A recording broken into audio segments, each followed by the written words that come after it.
Hello everyone, പ്രിയപ്പെട്ട കുട്ടികളെ എല്ലാവരും നല്ലതുപോലെ ഡിഗ്രി മീൻസിൻ്റെ പഠനം നടത്തിക്കൊണ്ടിരിക്കുകയാണ് എന്ന് വിശ്വസിക്കുന്നു. നമ്മൾ സ്റ്റഡി പ്ലാനിനെ കുറിച്ച് കമ്പനി ബോർഡ് അസിസ്റ്റൻ്റ് അതുപോലെ തന്നെ യൂണിവേഴ്സിറ്റി അസിസ്റ്റൻ്റ് ഈ രണ്ട് പരീക്ഷകളുമായി ബന്ധപ്പെട്ടുള്ള സ്റ്റഡി പ്ലാൻ നമ്മൾ രണ്ട് സ്റ്റഡി പ്ലാൻ നടന്നുകൊണ്ടിരിക്കുന്നുണ്ട്. ഒന്നാമത്തെ സ്റ്റഡി പ്ലാൻ ഇപ്പോൾ ഏതാണ്ട് 8ാമത്തെ ആഴ്ചയായി, രണ്ടാമത്തേത് 3 ആഴ്ചകൾ ഇപ്പോൾ അവസാനിച്ചിരിക്കുകയാണ്. അപ്പോൾ ഈ സ്റ്റഡി പ്ലാനുമായി ബന്ധപ്പെട്ടിട്ട് നമ്മൾ നിങ്ങൾക്ക് റിവിഷൻ ക്ലാസ്സുകൾ തരുന്നുണ്ട് എന്ന് പറഞ്ഞിട്ടുണ്ടായിരുന്നു. കോഴ്സ് എടുത്ത കുട്ടികൾക്ക് വേണ്ടി തന്നെയാണ് നമ്മൾ സ്റ്റഡി പ്ലാനിലെ റിവിഷൻ ക്ലാസ്സുകളും എക്സ്ട്രാ മെറ്റീരിയലുകളും ക്രിസ്പ് ആൻഡ് ക്ലിയർ മെറ്റീരിയൽ എന്ന് നമ്മൾ പേരിട്ടിരിക്കുന്ന ഷോർട്ട് മെറ്റീരിയലുകളൊക്കെ എന്ന് നമ്മൾ പറഞ്ഞിട്ടുണ്ടായിരുന്നു. അപ്പോൾ ഇതുമായി ബന്ധപ്പെട്ടിട്ടുള്ള എന്താണ് ഈ റിവിഷൻ ക്ലാസ്സുകളെന്ന് ചില ആളുകൾക്കെങ്കിലും ഒരു സംശയമുണ്ട്. അപ്പോൾ ഫോർ ജസ്റ്റ് ഷോയിങ് യു എന്താണ് നമ്മൾ ചെയ്യുന്നത് എന്ന് കാണിക്കാൻ വേണ്ടിയിട്ട് ഒരു ഇൻട്രൊഡക്ഷൻ ഞാൻ പറയാം. അതിനുശേഷം ഇന്ന് നിങ്ങൾക്ക് ഇംഗ്ലീഷിൻ്റെ ചില പ്രധാനപ്പെട്ട ഭാഗങ്ങളുടെ ഒരു റിവിഷൻ ക്ലാസ് നിങ്ങൾക്ക് കാണാൻ സാധിക്കുന്നതാണ്. നമ്മളുടെ സതീഷ് സാറാണത് നിങ്ങൾക്ക് വേണ്ടിയിട്ട് തരുന്നത്.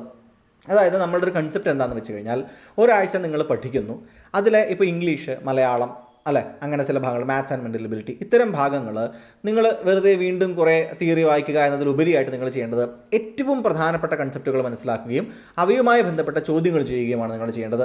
അപ്പോഴാണ് നിങ്ങൾക്ക് ആ ക്ലാരിറ്റി കിട്ടുന്നത്. അപ്പോൾ ഇതുമായി ബന്ധപ്പെട്ട് നമ്മൾ Malayalam, English, maths, mental ability ഇവ പഠിക്കുന്ന ദിവസങ്ങളിൽ നമ്മൾ എന്ത് ചെയ്യുന്നുണ്ട്, ഇങ്ങനെ സ്പെഷ്യലായിട്ടുള്ള റിവിഷൻ ക്ലാസ്സുകൾ തരുന്നുണ്ട്. അതുപോലെ തന്നെയാണ് ഫിസിക്സ്, കെമിസ്ട്രി, സയൻസിൻ്റെ ഭാഗങ്ങൾക്ക് നമ്മൾ തരുന്നുണ്ട്. മറ്റ് ഇടങ്ങളിലേക്ക് നമ്മൾ ക്രിസ്പ് ആൻഡ് ക്ലിയർ മെറ്റീരിയലുകളാണ് തരുന്നത്. അപ്പോൾ ഇവിടെ ഇന്ന് നിങ്ങൾ ഇംഗ്ലീഷിലെ ചില പ്രധാനപ്പെട്ട ഭാഗങ്ങളുടെ ഒരു റിവിഷൻ ക്ലാസ്സിൽ കാണുകയാണ്. As you have seen in the thumbnail. Class ഒന്ന് കാണുക, കൃത്യമായ റിവിഷൻ ആണോ നിങ്ങൾക്ക് കിട്ടുന്നത് മനസ്സിലാക്കുക, നന്നായിട്ട് പഠിക്കുക, മോഡൽ ക്വസ്റ്റ്യൻസ് മനസ്സിലാക്കുക. ഇങ്ങനെയാണ് നമ്മളുടെ സ്റ്റഡി പ്ലാൻ നടക്കുന്നത് മനസ്സിലാക്കുക. നിങ്ങൾക്ക് ആ ക്ലാസ്സിൽ ഇഷ്ടപ്പെടുകയാണ് എന്നുണ്ടെങ്കിൽ, നിങ്ങൾക്ക് ഓക്കെ ഇങ്ങനെ പഠിച്ചാൽ നല്ലതാണെന്ന് തോന്നുകയാണെങ്കിൽ സമയം ബാക്കിയുണ്ട്. നമ്മുടെ ബാച്ച് 2 നിങ്ങൾക്ക് വരാം, പഠിക്കാം, നല്ലതുപോലെ നല്ലൊരു സ്റ്റഡി പ്ലാനോടുകൂടി ചേർത്ത് എല്ലാ ആഴ്ചകളും പരീക്ഷ എഴുതി കൺസെപ്റ്റുകൾ ക്ലിയർ ആക്കി നമുക്കങ്ങ് മെയിൻസിന് തറോ ആയിട്ട് പ്രിപ്പയർ ആവാം. Thank you. നിങ്ങളിനി ക്ലാസ് കാണുക. അക്കാഡമിക്സിന്റെ പുതിയൊരു ഇംഗ്ലീഷ് സെഷനിലേക്ക് എല്ലാവരും ഹാർദമായി സ്വാഗതം ചെയ്യുന്നു. എന്റെ പേര് സതീഷ് മേനോൻ. അപ്പൊ നമ്മുടെ ഇന്നത്തെ ഫസ്റ്റ് റിവിഷൻ ക്ലാസ് ആണ് നമ്മൾ നോക്കുന്നത്. നമ്മൾ ഇന്ന് റിവിഷനിൽ നോക്കുന്നത് 3 ടോപ്പിക്സ് ആണ്: നൗൺസ്, പ്രൊനൗൺസ്, അഡ്ജക്റ്റീവ്സ് എന്ന് പറയുന്നത്. ഓൾറെഡി ഈ ടോപ്പിക്കുകളെ കുറിച്ചൊക്കെ നിങ്ങൾക്ക് ഒരു ധാരണ ഉണ്ടായിട്ടുണ്ടാകും. അപ്പൊ നമുക്ക് ജസ്റ്റ് ഒരു സിമ്പിൾ ആയിട്ട് നമുക്ക് എങ്ങനെ ഈ ടോപ്പിക്സ് നമുക്കൊന്ന് ഏറ്റവും സിംപ്ലിഫൈ ചെയ്ത് നമുക്കൊന്ന് ജസ്റ്റ് ഒന്ന് പഠിക്കാം. ഇതിനെ ബേസ് ചെയ്തുകൊണ്ട് ഏതൊക്കെ ചോദ്യങ്ങളാണ് വരുന്നത് എന്നുള്ളത് നമുക്കൊന്ന് നോക്കാം കേട്ടോ. അപ്പൊ ആദ്യം തന്നെ അറിഞ്ഞിരിക്കേണ്ട കാര്യം എന്താണെന്ന് വെച്ച് കഴിഞ്ഞാൽ, എന്താണ് നൗൺസ് എന്ന് പറയുന്നത്? അപ്പൊ നമുക്കറിയാം, നൗൺസ് എന്ന് പറഞ്ഞു കഴിഞ്ഞാൽ നാമങ്ങൾ, അഥവാ ലോകത്ത് കാണുന്ന എല്ലാ വസ്തുക്കളെയും നമുക്ക് എന്തായിട്ട് പറയാൻ പറ്റും? നൗൺസ് എന്ന് പറയാൻ പറ്റും അല്ലെ? അതായത് ഒരു വ്യക്തിയാണെങ്കിൽ ആ വ്യക്തി ഒരു നൗണാണ്, അല്ലെങ്കിൽ ഒരു സ്ഥലപ്പേരാണെങ്കിൽ ആ സ്ഥലപ്പേര് ഒരു നൗണാണ്, ഒരു സാധനമാണെങ്കിൽ അതൊരു നൗണാണ്, ഒരു മൃഗമാണെങ്കിൽ ഒരു നൗണാണ്, ഒരു പക്ഷിയാണെങ്കിൽ ഒരു നൗണാണ്, അല്ലെങ്കിൽ ഒരു ചെടിയാണെങ്കിൽ, ഒരു മരമാണെങ്കിൽ, ഒരു ഐഡിയ ആണെങ്കിൽ, ഒരു ഗുണമാണെങ്കിൽ, ഇതൊക്കെ എന്ത് തന്നെയാണ്? ഇതിനൊക്കെ നമുക്ക് നൗൺസ് എന്നൊക്കെ പറയാനായിട്ട് പറ്റുന്നതാണ്. ഓക്കെ, അപ്പൊ ഒരു സെന്റൻസിന്റെ ഒരു ബിൽഡിംഗ് ബ്ലോക്ക് എന്ന് പറയുന്നത് തന്നെ ആക്ച്വലി എന്താണ്? സബ്ജക്ട്, ഒബ്ജക്ട്, കോംപ്ലിമെന്റ് എന്ന് പറയുന്നതാണ്. അതായത് മിനിമം ഒരു നൗൺ നമുക്ക് എന്തായാലും നമുക്ക് ഒരു സെന്റൻസ് നമുക്ക് ഉണ്ടാവണം എന്നുള്ളതാണ് അല്ലെ? ഒരു കോമൺ ഒരു സെന്റൻസിന്റെ സ്ട്രക്ചർ എന്താണ് വരുന്നത്? ഞാനൊരു സെന്റൻസ് പറയുകയാണ്,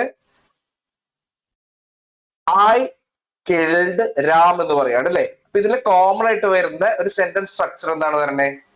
ഐ കിൽഡ് രാം എന്ന് പറയുമ്പോൾ തീർച്ചയായിട്ടും ഈ സെന്റൻസിൽ നമുക്കൊരു സബ്ജക്ട് ഉണ്ടായിരിക്കണം, അതേപോലെ ഒരു ഓബ്ജക്ട് ഉണ്ടായിരിക്കണം, പിന്നെ പല കേസസിലും നമുക്ക് എന്താണ്, നമുക്ക് ഒരു വെർബ് ഉണ്ടാവണം എന്നുള്ളത് അല്ലെ? ഇതാണ് ഒരു കോമൺ സ്ട്രക്ചർ എന്ന് പറയുന്നത്. സബ്ജക്ട്, വെർബ്, ഒബ്ജക്ട് എന്ന് പറയുന്നത്. എല്ലാ കേസിലും നമുക്ക് ഒരു ഒബ്ജക്ട് ഉണ്ടാവണം നിർബന്ധമില്ല. സബ്ജക്ട് പ്ലസ് വെർബ് മാത്രമേ ചില കേസിൽ നമുക്ക് ഉണ്ടാവുകയുള്ളൂ.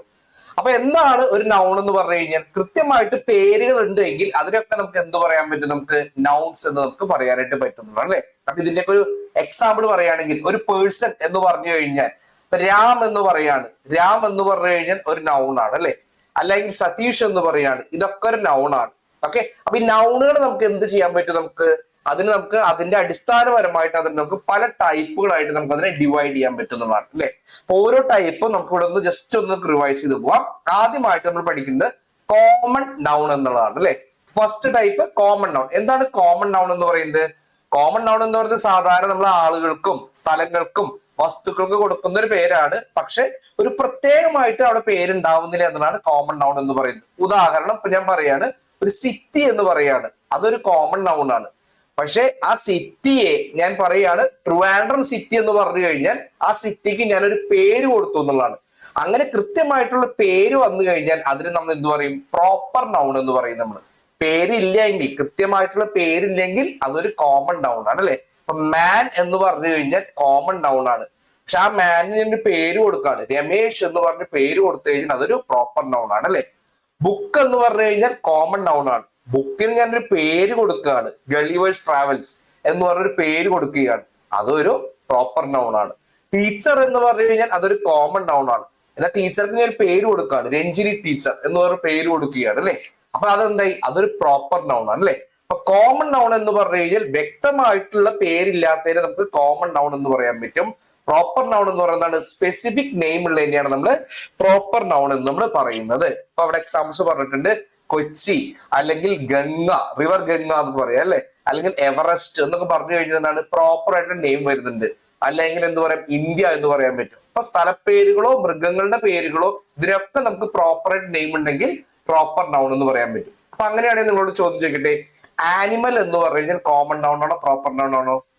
ആനിമൽ എന്ന് പറഞ്ഞു കഴിഞ്ഞാൽ തീർച്ചയായിട്ടും അതൊരു കോമൺ നൗൺ ആണ്. ഏതാണ് ആനിമൽ നമുക്ക് അറിയുന്നില്ല അല്ലെ. അപ്പൊ അങ്ങനെയാണെങ്കിൽ കാറ്റ് എന്ന് പറഞ്ഞു കഴിഞ്ഞാൽ അതൊരു കോമൺ നൗൺ ആണോ പ്രോപ്പർ നൗൺ ആണോ? കാറ്റ് എന്ന് പറയുന്നത്. അപ്പൊ നിങ്ങൾ പറയും കാറ്റ് എന്ന് പറയുന്നത് അത് ഏത് ആനിമൽ ആണെന്ന് എനിക്ക് മനസ്സിലായല്ലോ, അതുകൊണ്ട് അതിന് പ്രോപ്പർ നൗൺ എന്ന് പറയാൻ പറ്റുമോ എന്ന് നിങ്ങൾക്കൊരു ഡൗട്ട് വരും അല്ലെ. പക്ഷെ അതും എന്ത് തന്നെയാണ്? ഒരു കോമൺ നൗൺ തന്നെയാണ്. കാറ്റിനെ പ്രോപ്പർ നെയിം ആയിട്ട് പറയണമെങ്കിൽ ആ കാറ്റിന് ഞാനൊരു പേര് കൊടുക്കണം എന്നുള്ളതാണ്. ഉദാഹരണം പറയാണ്, എന്റെ കിങ്ങിണി പൂച്ച എന്ന് പറഞ്ഞു വിചാരിക്കാം.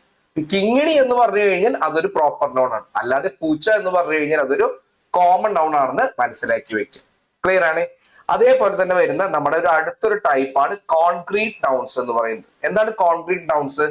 കോൺക്രീറ്റ് നൗൺസ് എന്ന് പറഞ്ഞു കഴിഞ്ഞാൽ നമ്മുടെ പഞ്ചേന്ദ്രിയങ്ങൾ കൊണ്ട് നമുക്ക് ഉണർത്താൻ പറ്റുന്ന സാധനങ്ങളെയാണ് നമുക്ക് കോൺക്രീറ്റ് നൗൺസ് എന്ന് പറയുന്നത്. അതായത് നമുക്കിപ്പോ നമ്മുടെ കൈ കൊണ്ട് ടച്ച് ചെയ്യാൻ പറ്റുന്നതോ, കണ്ണുകൊണ്ട് കാണാൻ പറ്റുന്നതോ, അല്ലെങ്കിൽ കാതുകൊണ്ട് കേൾക്കാൻ പറ്റുന്നതോ, അല്ലെങ്കിൽ മൂക്കുകൊണ്ട് മണക്കാൻ പറ്റുന്നതോ, ഇങ്ങനെയുള്ള കാര്യങ്ങളെ നമുക്ക് എന്ത് പറയാൻ പറ്റും? നമുക്ക് കോൺക്രീറ്റ് നൗൺസ് എന്ന് നമ്മൾ പറയാനായിട്ട് പറ്റും. അപ്പൊ ഇവിടെ ടേബിൾ, റെയിൻ, പെർഫ്യൂം എന്നൊക്കെ പറയുന്നുണ്ട് എക്സാമ്പിൾസ് ആയിട്ട്. പക്ഷെ ആബ്സ്ട്രാക്ട് നൗൺ എന്ന് പറയുന്നതാണ് വളരെയധികം ശ്രദ്ധിക്കേണ്ട ഒരു കാര്യമാണ് കേട്ടോ. ഈ ആബ്സ്ട്രാക്ട് നൗൺസ് എന്ന് പറയുന്നത് നമുക്ക് ആക്ച്വലി കാണാൻ സാധിക്കില്ല, പക്ഷെ ഇത് നമുക്ക് അനുഭവിച്ചറിയാൻ പറ്റുമെന്നുള്ളതാണ് ആബ്സ്ട്രാക്ട് നൗൺ എന്ന് പറയുന്നത്.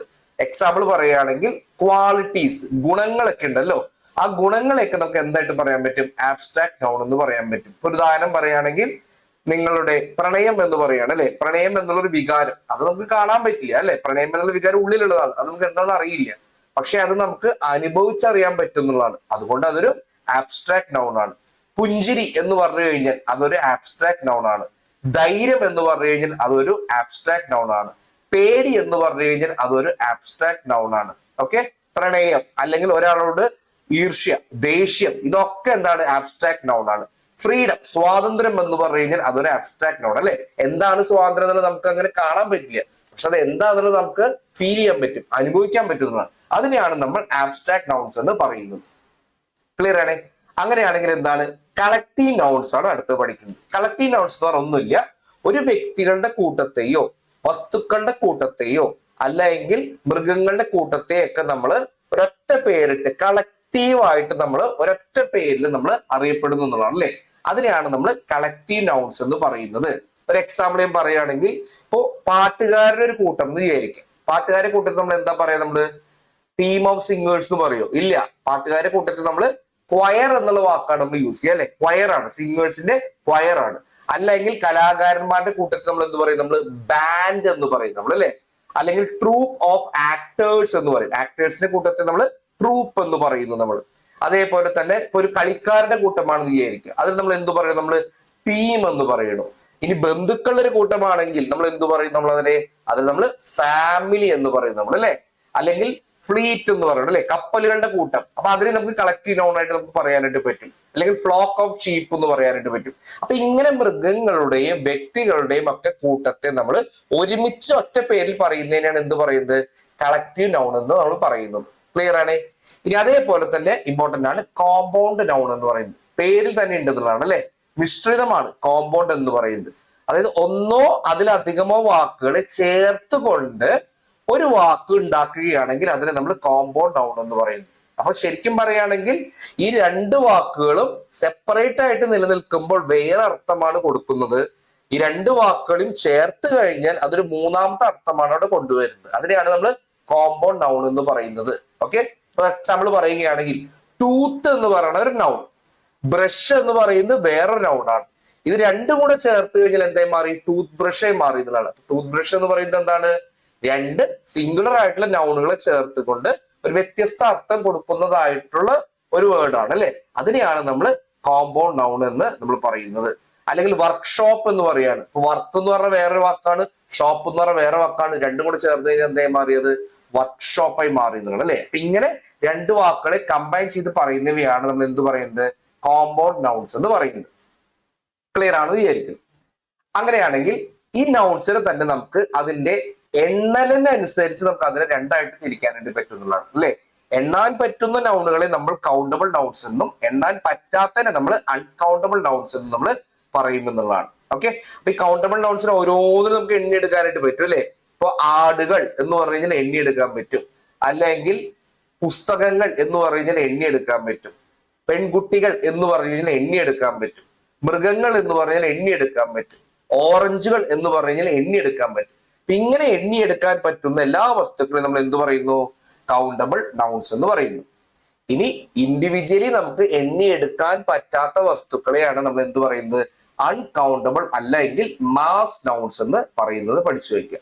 ഓക്കെ, അപ്പൊ ഒരു എക്സാമ്പിൾ പറയുകയാണെങ്കിൽ വെള്ളം, അത് നമുക്ക് എണ്ണിയെടുക്കാൻ പറ്റില്ല അല്ലെ. വെള്ളം എത്ര തുള്ളിയാന്നൊക്കെ അറിയാം. കുറച്ച് വെള്ളം എടുത്തു കഴിഞ്ഞാൽ എത്ര തുള്ളി എന്ന് പറയാൻ പറ്റും? ഇല്ല. അല്ലെങ്കിൽ മണൽ എടുക്കുകയാണെങ്കിൽ എണ്ണിയെടുക്കാൻ പറ്റില്ല. അരി എടുക്കുകയാണെങ്കിൽ എണ്ണിയെടുക്കാനായിട്ട് പറ്റില്ല. അല്ലെങ്കിൽ എന്താണ്? ഫർണിച്ചർ നമുക്ക് എണ്ണിയെടുക്കാൻ പറ്റില്ല.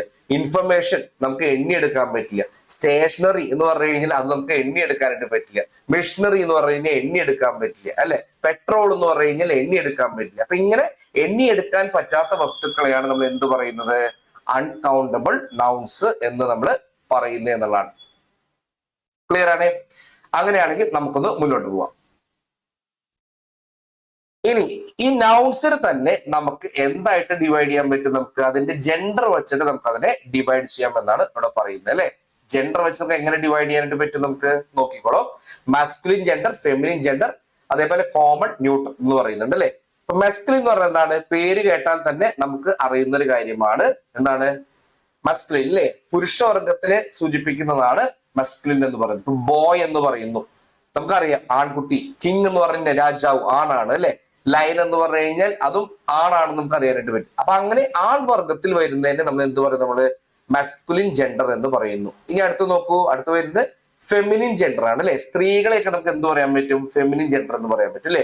Girl, queen, lioness. അപ്പൊ നേരത്തെ പറഞ്ഞതിന്റെ ഒക്കെ സ്ത്രീ രൂപങ്ങളാണ് എന്തെന്ന് പറയുന്നത്? ഈ ഫെമിനിൻ ജെൻഡർ എന്ന് പറയുന്നത്. ഇനി അതേപോലെ തന്നെ നോക്കൂ, കോമൺ ജെൻഡർ ആണ് അല്ലെ. അതായത് ഈ പേര് കേട്ട് കഴിഞ്ഞാൽ ഇത് ആണാണോ പെണ്ണാണോ എന്ന് പറയാനായിട്ട് പറ്റില്ല. ഒരു എക്സാമ്പിൾ, ഡോക്ടർ എന്ന് പറഞ്ഞു കഴിഞ്ഞാൽ അത് രണ്ടും ആവാം, പുരുഷനും ആവാം സ്ത്രീയും ആകാം എന്നുള്ളതാണ് അല്ലെ. ഇനി പാരന്റ് എന്ന് പറഞ്ഞു കഴിഞ്ഞാൽ അതും ഇതേപോലെ തന്നെ നമുക്ക് പുരുഷനും ആകാം സ്ത്രീയും ആകാം എന്നുള്ളതാണ്. ഇനി ഫ്രണ്ട് എന്ന് പറഞ്ഞു കഴിഞ്ഞാൽ അതും നമുക്ക് ഇതേപോലെ തന്നെ പുരുഷനും ആകാം സ്ത്രീയും ആകാം എന്ന് മനസ്സിലാക്കി വയ്ക്കാം. ഓക്കെ, ഇനി അതേപോലെ വരുന്നതാണ് എന്ത്? ന്യൂട്രൽ ജെൻഡർ എന്ന് പറയുന്നത് അല്ലെ. നപുംസക ലിംഗം എന്നൊക്കെ നമ്മൾ മലയാളത്തിൽ പറയുന്നതാണ് അല്ലെ. ന്യൂട്രൽ ആയിട്ട് വരുന്നതാണ്, അതായത് വസ്തുക്കളെ പറയുന്നതാണ് നമ്മൾ. ഓക്കെ, ഒരു ആണാണോ പെണ്ണാണോ എന്ന് അറിയില്ല ഈ വസ്തുക്കൾ അല്ലെ. നമ്മളിപ്പോ ഹിന്ദിയിലൊക്കെ ചില വസ്തുക്കളൊക്കെ നമുക്ക് പുല്ലിംഗം സ്ത്രീലിംഗം ഉണ്ട്. പക്ഷെ നോർമലി നമ്മൾ എന്താ പറയാ? നമ്മള് വസ്തുക്കൾക്ക് അങ്ങനെ പുല്ലിംഗം സ്ത്രീലിംഗം ഒന്നും ഇല്ല എന്നുള്ളതാണ് അല്ലെ. അങ്ങനെ പുല്ലിംഗവും സ്ത്രീലിംഗവും അല്ലാത്തതായിട്ടുള്ള ഇങ്ങനത്തെ വസ്തുക്കളെയാണ് നമ്മൾ എന്ത് പറയുന്നത്? നമ്മൾ ന്യൂട്രൽ ജെൻഡർ എന്ന് പറയുന്നത് അല്ലെ. നമ്മുടെ ഇവിടെ കാണുന്ന എല്ലാ വസ്തുക്കളും അതിന് പുല്ലിംഗം ഇല്ല സ്ത്രീലിംഗം ഇല്ല എന്നുള്ളതാണ് അല്ലെ. ഒബ്ജക്ട്സ് എല്ലാം തന്നെ എന്താണ്? ന്യൂട്രൽ ജെൻഡറിൽ വരുന്നതാണ്. എക്സാമ്പിൾ പറയുകയാണെങ്കിൽ ബുക്ക്, ചെയർ, മൗണ്ടൻ എന്നൊക്കെ പറഞ്ഞു കഴിഞ്ഞാൽ അതിന് പുല്ലിംഗവും അവിടെ സ്ത്രീലിംഗവും ഇല്ല കേട്ടോ. അപ്പൊ ഹിന്ദി ഭാഷ നമുക്ക് ബുദ്ധിമുട്ടാവുള്ള കാരണം അതാണ് അല്ലെ. അവിടെ മലകൾക്ക് ഉണ്ട് ലിംഗമുണ്ട്, അല്ലെങ്കിൽ നദികളാണെങ്കിൽ സമുദ്രമാണെങ്കിൽ ഇതിലൊക്കെ അവിടെ ലിംഗങ്ങൾ ഉണ്ട് എന്നുള്ളതാണ് അല്ലെ. പക്ഷെ നമ്മുടെ മലയാളത്തിൽ നമ്മൾ അങ്ങനെ പറയില്ല. ഇംഗ്ലീഷിലും അതേപോലെ തന്നെയാണ് അല്ലെ. നമുക്ക് അവിടെ ലിംഗമില്ല എന്നുള്ളതാണ്. അപ്പൊ കോമൺ നൗണും ന്യൂട്രൽ ജെൻഡർ തമ്മില് നമ്മൾ വ്യത്യാസം എന്താണെന്നുള്ളത് മനസ്സിലാക്കണം. കോമൺ നൗൺ എന്ന് പറയുന്നത് അതിൽ രണ്ടും ഉണ്ട് എന്നുള്ളതാണ്. ആണുമുണ്ട് പെണ്ണുമുണ്ട്. അത് ഏതാ നമുക്ക് മനസ്സിലാവാത്തന്നെയാണ് നമ്മൾ കോമൺ നൗൺ എന്ന് പറയുന്നത്. ഇനി ന്യൂട്രൽ വരുന്ന നൗൺ എന്ന് പറഞ്ഞു കഴിഞ്ഞാൽ ആണുമില്ല പെണ്ണും ഇല്ലാത്തതാണ്, നപുംസക ലിംഗമാണെന്നുള്ളത് മനസ്സിലാക്കി വയ്ക്കുക. ക്ലിയർ ആണ്? അങ്ങനെയാണെങ്കിൽ ഇനി അടുത്ത് വരുന്നത് എന്താന്ന് വെച്ച് കഴിഞ്ഞാൽ നോക്കിക്കോളൂ, നൗൺ കേസസ് വരുന്നുണ്ട്. നൗൺ കേസസ് എന്ന് പറഞ്ഞു കഴിഞ്ഞാൽ നമ്മുടെ ഒരു വരിയിൽ തന്നെ ആ സെന്റൻസിൽ ഏത് വാക്കിനാണ് കൂടുതൽ ഇമ്പോർട്ടന്റ് വരുന്നത് അതിനെയാണ് നമ്മൾ നൗൺ കേസ് എന്ന് പറയുന്നത്. The case of noun indicates its relation to other words എന്നാണ് പറയുന്നത് അല്ലെ. ആ സെന്റൻസിലെ മറ്റു വാക്കുകളുമായിട്ട് ബന്ധമുള്ളതിനെയാണ് നമ്മൾ നൗൺ കേസ് എന്ന് പറയുന്നത്. ഫോർ എക്സാമ്പിൾ നോക്കൂ, ഫസ്റ്റ് വൺ എന്ന് പറയുന്നത് നോമിനേറ്റീവ് ആണ് അല്ലെങ്കിൽ സബ്ജക്റ്റീവ് ആണ്. സബ്ജക്റ്റീവ് എന്ന് പറഞ്ഞു കഴിഞ്ഞാൽ എന്താണ്, നമ്മുടെ നൗണിന് ഇമ്പോർട്ടൻസ് അല്ലെങ്കിൽ നമ്മുടെ സബ്ജക്റ്റിന് ഇമ്പോർട്ടൻസ് കൊടുക്കുന്നതിനെയാണ് നമ്മൾ സബ്ജക്റ്റീവ് നൗൺ എന്ന് പറയുന്നത് അല്ലെ. The noun is the subject performing the action. Example, Ravi road the report എന്ന് പറയുന്നു. ഇവിടെ ഇമ്പോർട്ടൻസ് കൊടുക്കുന്നത് ആർക്കാണ്? രവിക്കാണ് ഇവിടെ ഇമ്പോർട്ടൻസ് കൊടുക്കുന്നത്. അങ്ങനെയാണെങ്കിൽ അത് നോമിനേറ്റീവ് അല്ലെങ്കിൽ സബ്ജക്റ്റീവ് ആണ് അല്ലെ. ഇപ്പൊ രവി ആണല്ലോ ഇവിടുത്തെ സബ്ജക്ട് വരുന്നത്. റിപ്പോർട്ട് എന്ന് പറയുന്നത് ഒബ്ജക്റ്റ് ആണ്. റോട്ട് എന്ന് പറയുന്നത് നമ്മുടെ വെർബാണ്, ക്രിയയാണ് അല്ലെ. അപ്പോ നമ്മുടെ സബ്ജക്റ്റിന് ഇമ്പോർട്ടൻസ് കൊടുക്കുന്നതിനെ നമ്മൾ സബ്ജക്റ്റീവ് നൗൺ എന്ന് പറയുന്നു. അല്ല ഒബ്ജക്റ്റിനാണ് ഇമ്പോർട്ടൻസ് കൊടുക്കുന്നതെങ്കിൽ അതിന് നമ്മൾ ഒബ്ജക്റ്റീവ് നൗൺ എന്ന് പറയുന്നു അല്ലെ. അപ്പൊ നോക്കൂ, ഇവിടെ he gave Ravi the object. അപ്പൊ ഇവിടെ രണ്ട് ഒബ്ജക്ട്സ് ഉണ്ടെന്നുള്ളതാണ് അല്ലെ. രവി എന്ന് പറയുന്ന ഒബ്ജക്റ്റും ഉണ്ട്, അതേപോലെ ബുക്ക് എന്ന് പറയുന്ന ഒബ്ജക്റ്റും ഉണ്ട്. ഹി എന്ന് പറയുന്നതാണ് ഇവിടെ സബ്ജക്റ്റ് ആയിട്ട് വരുന്നത് എന്നുള്ളതാണ്. അപ്പൊ ഇവിടെ ഇമ്പോർട്ടൻസ് ആർക്കാണ്? ഓബ്ജക്റ്റിനാണ് ഇമ്പോർട്ടൻസ് അല്ലെ. He gave Ravi the book. ആർക്കാണ് കൊടുത്തേക്കുന്നത്? രവിക്കാണ് ബുക്ക് കൊടുത്തേക്കണേ എന്നുള്ളതാണ് അല്ലെ. അപ്പൊ അവിടെ രവിക്കാണ് ഇമ്പോർട്ടൻസ് വരുന്നത്. രവി എന്ന് പറയുന്ന ഒബ്ജക്റ്റിന് വരുന്നത് കൊണ്ട് തന്നെ ഇവിടെ എന്ത് പറയാൻ പറ്റും? ഈ സെന്റൻസ് എന്ന് പറയുന്നത് ഒബ്ജക്റ്റീവ് കേസിലാണ് എന്ന് നമുക്ക് പറയാൻ പറ്റും എന്നുള്ളതാണ്. ഓക്കെ, അപ്പൊ ഇവിടെ എന്താണ്, ഈ ഗേവ് രവി ദ ബുക്ക് എന്ന് പറയുമ്പോൾ രണ്ട് ഒബ്ജക്ട്സ് വരുന്നുണ്ട്. അതിൽ ബുക്ക് എന്ന് പറയുന്നത് ഡയറക്റ്റ് ഒബ്ജക്റ്റിനാണ്. ആർക്കാണ് ആ ബുക്ക് കൊടുത്തത്? രവിക്കാണ് ബുക്ക് കൊടുത്തത് എന്നുള്ളതാണ്. അപ്പൊ രവി എന്ന് പറയുന്നത് നമ്മുടെ ഇൻഡയറക്റ്റ് ഒബ്ജക്റ്റ് ആയിട്ട് വരും എന്നുള്ളത് നമ്മൾ പഠിച്ചു വയ്ക്കുക കേട്ടോ. അടുത്ത നോക്കൂ, പൊസസീവ് ആണ് അല്ലെ. പൊസസീവ് എന്ന് പറഞ്ഞ പേരിൽ തന്നെ ഉണ്ടെന്നുള്ളതാണ് അല്ലെ. ഉടമസ്ഥാവകാശത്തെ കാണിക്കുന്നതിനെയാണ് നമ്മൾ പൊസസീവ് നൗൺസ് എന്ന് പറയുന്നത് അല്ലെ. നോക്കൂ, ദിസ് ഈസ് രവീസ് കാർ എന്നാണ് പറയുന്നത്. അപ്പൊ ഇവിടെ ഇമ്പോർട്ടൻസ് കൊടുക്കുന്നത് ആർക്കാണ്? രവിക്കാണ് ഇവിടെ ഇമ്പോർട്ടൻസ് കൊടുക്കുന്നത് അല്ലെ. ഇപ്പൊ രവിയുടെ കാറാണ്. ഇത് ആരുടെ കാറാണ്? രവിയുടെ കാറാണ്. ഇതിനല്ല ഇമ്പോർട്ടൻസ്, കാറിനല്ല ഇമ്പോർട്ടൻസ്. ഇമ്പോർട്ടൻസ് വരുന്ന ആർക്കാണ്? രവിക്കാണ് അവിടെ ഇമ്പോർട്ടൻസ് എന്നുള്ളതാണ്. അപ്പൊ ഇതിനാണ് നമ്മൾ എന്ത് പറയുന്നത്? നമ്മള് പൊസസീവ് നൗൺ എന്ന് നമ്മൾ പറയുന്നത്. അത് നമുക്ക് കോമൺ ആയിട്ട് എങ്ങനെ മനസ്സിലാക്കാൻ പറ്റും? സാധാരണഗതിയിലുള്ള നമ്മുടെ നൗണിന്റെ കൂടെ അപ്പസ്റ്റഫി ഇട്ടതിന് ശേഷം വാക്ക് വന്നു കഴിഞ്ഞപ്പോ രവി എന്ന് ഇട്ടു അല്ലെ. രവി കഴിഞ്ഞ് ഒരു എപ്പസ്റ്റഫി വന്നു അല്ലെ. എപ്പസ്റ്റഫി വന്നിട്ടാണ് എസ് വരുന്നത് എന്നുള്ളതാണ്. അങ്ങനെ എപ്പസ്റ്റഫി വന്നു കഴിഞ്ഞു കഴിഞ്ഞാൽ നമുക്ക് എന്ത് പറയാനായിട്ട് പറ്റും? നമുക്ക് അതൊരു പൊസസീവ് നൗൺ ആണെന്ന് നമുക്ക് മനസ്സിലാക്കാൻ പറ്റും എന്നുള്ളതാണ്. ക്ലിയർ ആണ്? അപ്പൊ കളക്റ്റീവ് നൗൺ നമ്മൾ പഠിച്ചു. പിന്നെ എന്ത് പഠിച്ചു? നമ്മള് നോമിനേറ്റീവ്, ഒബ്ജക്റ്റീവ് ആൻഡ് പൊസസീവ് വരുന്നതായിട്ടുള്ള നൗൺ പഠിച്ചു നമ്മള്. ഇനി ജെൻഡറിൽ നമുക്ക് എങ്ങനെ നമുക്ക് അതിന് ഡിവൈഡ് ചെയ്യാൻ പറ്റും എന്നുള്ളത് അത് നമ്മൾ പഠിച്ചു. ഇനി അടുത്ത് പഠിക്കുന്നത് എങ്ങനെയാണ് നൗണുകളെ നമ്മൾ പ്ലൂറലുകൾ ആക്കണേ എന്നുള്ളതാണ് അല്ലെ. കോമൺ ആയിട്ട് നമ്മൾ പറയുന്ന ഒരു കാര്യം എന്താണ്? ഒരു നൗണിനെ നമ്മൾ എസ് അല്ലെങ്കിൽ ഇ എസ് ചേർത്തുകൊണ്ടാണ് നമ്മൾ അതിനെ നമ്മൾ പ്ലൂറൽ ആക്കണേ എന്നുള്ളതാണ് അല്ലെ. കോമൺ ആയിട്ട് പറയുന്നത് അല്ലെ. ഒരു കാറ്റ് എന്ന് പറയുന്ന വാക്ക്, ആ കാറ്റിനൊക്കെ എങ്ങനെ പ്ലൂറൽ ആക്കാൻ പറ്റും? അതിന്റെ കൂടെ ഒരു എസ് ചേർത്താൽ മതി എന്നുള്ളതാണ് അല്ലെ. അപ്പൊ കാറ്റ്സ് എന്ന് പറഞ്ഞ് വന്നു എന്നുള്ളതാണ്. അപ്പൊ ഇതാണ് നമ്മൾ കോമൺ നമ്മൾ ഉപയോഗിക്കുന്ന രീതി എന്ന് പറയുന്നത്. ഓക്കെ, ഇനി ചില വാക്കുകൾ നോക്കൂ.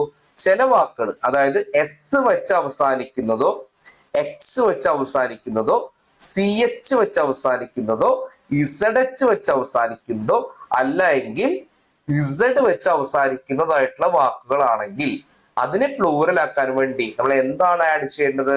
നമ്മൾ ഇ എസ് ആഡ് ചെയ്യണമെന്ന് മനസ്സിലാക്കി വെക്കുക. ഓക്കെ, ഇപ്പൊ ഉദാഹരണം ബസ് എന്നുള്ള വാക്ക് അല്ലെ.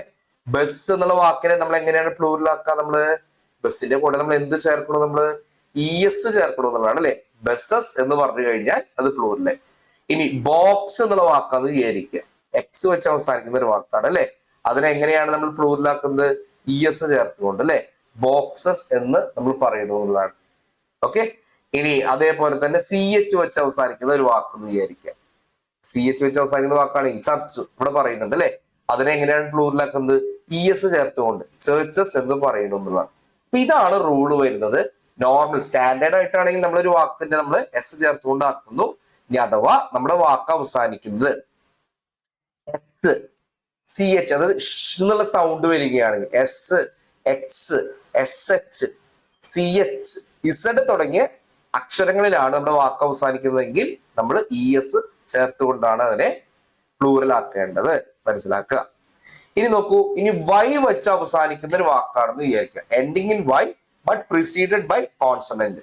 പ്രിസീഡഡ് ബൈ കോൺസണന്റ് എന്ന് പറഞ്ഞാൽ ആ വൈക്ക് മുമ്പ് വരുന്നതായിട്ടുള്ള ലെറ്റർ ഒരു കോൺസണന്റ് ലെറ്റർ ആയിരിക്കണം. വവ്വൽ അല്ലാത്തതായിട്ടുള്ള ഒരു കോൺസണന്റ് ലെറ്റർ ആയിരിക്കും അല്ലെ. ഒരു വ്യഞ്ജന ശബ്ദമാണെങ്കിൽ എന്ത് പറയാനായിട്ട് പറ്റും? നമുക്ക് അതിനെ എങ്ങനെ മാറ്റാൻ പറ്റും? നമ്മള് അവസാനമുള്ള വൈനെ ചേഞ്ച് ചെയ്തുകൊണ്ട് അവസാനം നമ്മൾ എന്ത് ചെയ്താൽ മതി? ഒരു IES നമ്മൾ ആഡ് ചെയ്താൽ മതി എന്നാണ് പറയുന്നത് അല്ലെ. അപ്പൊ നല്ലൊരു എക്സാമ്പിൾ ആണ് സിറ്റി എന്ന് പറയുന്ന ഒരു എക്സാമ്പിൾ അല്ലെ. ഇപ്പൊ സിറ്റി എന്ന് പറഞ്ഞു കഴിഞ്ഞാൽ വൈ വെച്ച് അവസാനിക്കുന്നു. ആ വൈയുടെ തൊട്ട് മുമ്പിൽ വരുന്ന ഒരു കോൺസണന്റ് ലെറ്റർ ആയിട്ടുള്ള ടി ആണ് വരുന്നത്. അങ്ങനെയാണെങ്കിൽ ആ വൈനെ ചേഞ്ച് ചെയ്തുകൊണ്ട് ഞാൻ IES ചേർത്തു, സിറ്റീസ് എന്നാക്കും എന്നുള്ളതാണ്. ക്ലിയർ ആയി? അടുത്ത റൂൾ നോക്കൂ. ഇനി ഒരു വാക്ക് എൻഡ് ചെയ്യുന്നത് എഫ് അല്ലെങ്കിൽ FE വെച്ചിട്ടാണെന്ന് വിചാരിക്കുക. അപ്പൊ അതിനെ നമ്മൾ എങ്ങനെയാണ് നമ്മൾ കൺവേർട്ട് ചെയ്യേണ്ടത്? നമ്മളവിടെ VES നമ്മൾ ആഡ് ചെയ്യും അല്ലെ. ആ എഫ് അല്ലെങ്കിൽ FE മാറ്റിക്കൊണ്ട് നമ്മളവിടെ എന്ത് ചെയ്യണം? നമ്മൾ VES ആഡ് ചെയ്യുന്നതാണ് പറയുന്നത്. എക്സാമ്പിൾ പറയുന്നുണ്ട്, ലീഫ് എന്ന് പറയുന്ന ഒരു വേർഡ് അല്ലെ. ലീഫ് എഫ് വെച്ച് അവസാനിക്കുന്നു. അപ്പൊ എന്ത് ചെയ്യണം? നമ്മൾ എഫ് മാറ്റിക്കൊണ്ട് നമ്മൾ VES ആഡ് ചെയ്യണം. അപ്പൊ ലീവ്സ് എന്ന് പറഞ്ഞു വരുന്നത്. ഇനി നൈഫ് ആണെങ്കിലോ, നൈഫിലെ നമ്മൾ FE നമ്മൾ മാറ്റണം. FE മാറ്റിക്കൊണ്ട് എന്താ ആഡ് ചെയ്യണം? നമ്മൾ VES നമ്മൾ ആഡ് ചെയ്യണം. നൈവ്സ് എന്നത് മാറുന്നു എന്നുള്ളതാണ്. ക്ലിയർ ആണ്? ഇനി ചില വാക്കുകൾ വരുന്നുണ്ട് അല്ലെ, ഇറഗുലർ ആയിട്ട് വരുന്നതാണ്. ഫോർ എക്സാമ്പിൾ പറയുകയാണെങ്കിൽ ഇപ്പൊ മാൻ എന്ന് പറയുന്നത് അത് നമ്മൾ മെന്നായി മാറ്റുന്നു എന്നുള്ളതാണ് അല്ലെ. അവിടെ എന്താ വരണേ? അവിടെ നമ്മളൊരു സഫിക്സ് ആഡ് ചെയ്തുകൊണ്ടല്ല നമ്മൾ അതിനെ പ്ലൂറൽ ആക്കുന്നത്. പകരം എന്ത് ചെയ്തു? മാനിലത്തെ A എന്ന് പറയുന്ന ലെറ്റർ മാറ്റി അതിന് പകരം നമ്മൾ E കൊണ്ടുവന്നു എന്നുള്ളതാണ് അല്ലെ. മെൻ വന്നു. വുമൺ ആണെങ്കിലും അങ്ങനെ തന്നെയാണ് അല്ലെ. വുമൺ ആണെങ്കിൽ നമ്മൾ എന്ത് പറയും? നമ്മൾ വിമൻ എന്ന് പറയുന്നത് അല്ലെ. WOMAN എന്നുള്ളത് മാറിക്കൊണ്ട് എന്തായി? WOMENI എന്നുള്ളതാണ്. ഇനി ചൈൽഡ് ആണ് വരുന്നെങ്കിലോ, ചൈൽഡിനെ എങ്ങനെ പ്ലൂറിലാക്കാൻ പറ്റും? നമുക്ക് ഈ പറഞ്ഞ റൂൾസ് ഒന്നും പ്രാവർത്തികമല്ല. പകരം നമ്മൾ REN ആണ് അവിടെ ചേർക്കുന്നത് അല്ലെ. ചിൽഡ്രൻ എന്ന് വേണം പറയാനായിട്ട്.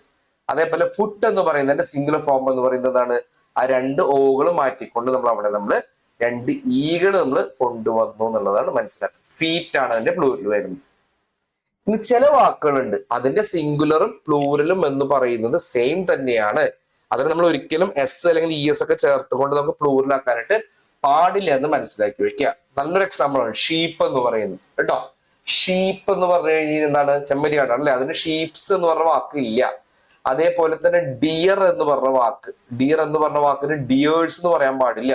അതിന്റെ സിംഗുലറും പ്ലൂറലും എന്ത് തന്നെയാണ്? ഡിയർ തന്നെയാണ്. സീരീസ് എന്നുള്ള വാക്ക്, പരമ്പര എന്നൊക്കെ പറയില്ലേ, ശ്രേണി എന്നൊക്കെ പറയില്ലേ, അതൊക്കെ അതിന്റെ സിംഗുലറും പ്ലൂറലും എന്താണ്? സീരീസ് തന്നെയാണ്. ഫിഷ് എന്ന് പറഞ്ഞ വാക്ക്, ഫിഷിന്റെ സിംഗുലറും പ്ലൂറലും എന്ത് തന്നെയാണ്? ഫിഷ് തന്നെയാണെന്ന് മനസ്സിലാക്കി വയ്ക്കുക. ക്ലിയർ ആണ്? അങ്ങനെയാണെങ്കിൽ മുന്നോട്ട് പോവാ, പിടിച്ചോളൂ. ഇനി ഇവിടെ പറയുന്നുണ്ട് functions of nouns in A sentence എന്ന് പറയുന്നുണ്ട് അല്ലെ. ഇവിടെ subject performs the verb. Birds fly എന്നാണ് ഇവിടെ പറയുന്നത് അല്ലെ. Birds fly. അപ്പൊ ഇവിടെ ഇമ്പോർട്ടൻസ് വരുന്നത് ആർക്കാണ് വരുന്നത്? എന്താണ്? ഫ്ലൈ ചെയ്യുന്നു. ആരാണ് ഫ്ലൈ ചെയ്യുന്നത്? ബേർഡ്സ് ആണ് ഫ്ലൈ ചെയ്യണേ എന്നുള്ളതാണ് അല്ലെ. ഇവിടെ ഇമ്പോർട്ടൻസ് വരുന്നത് ആർക്കാണ്?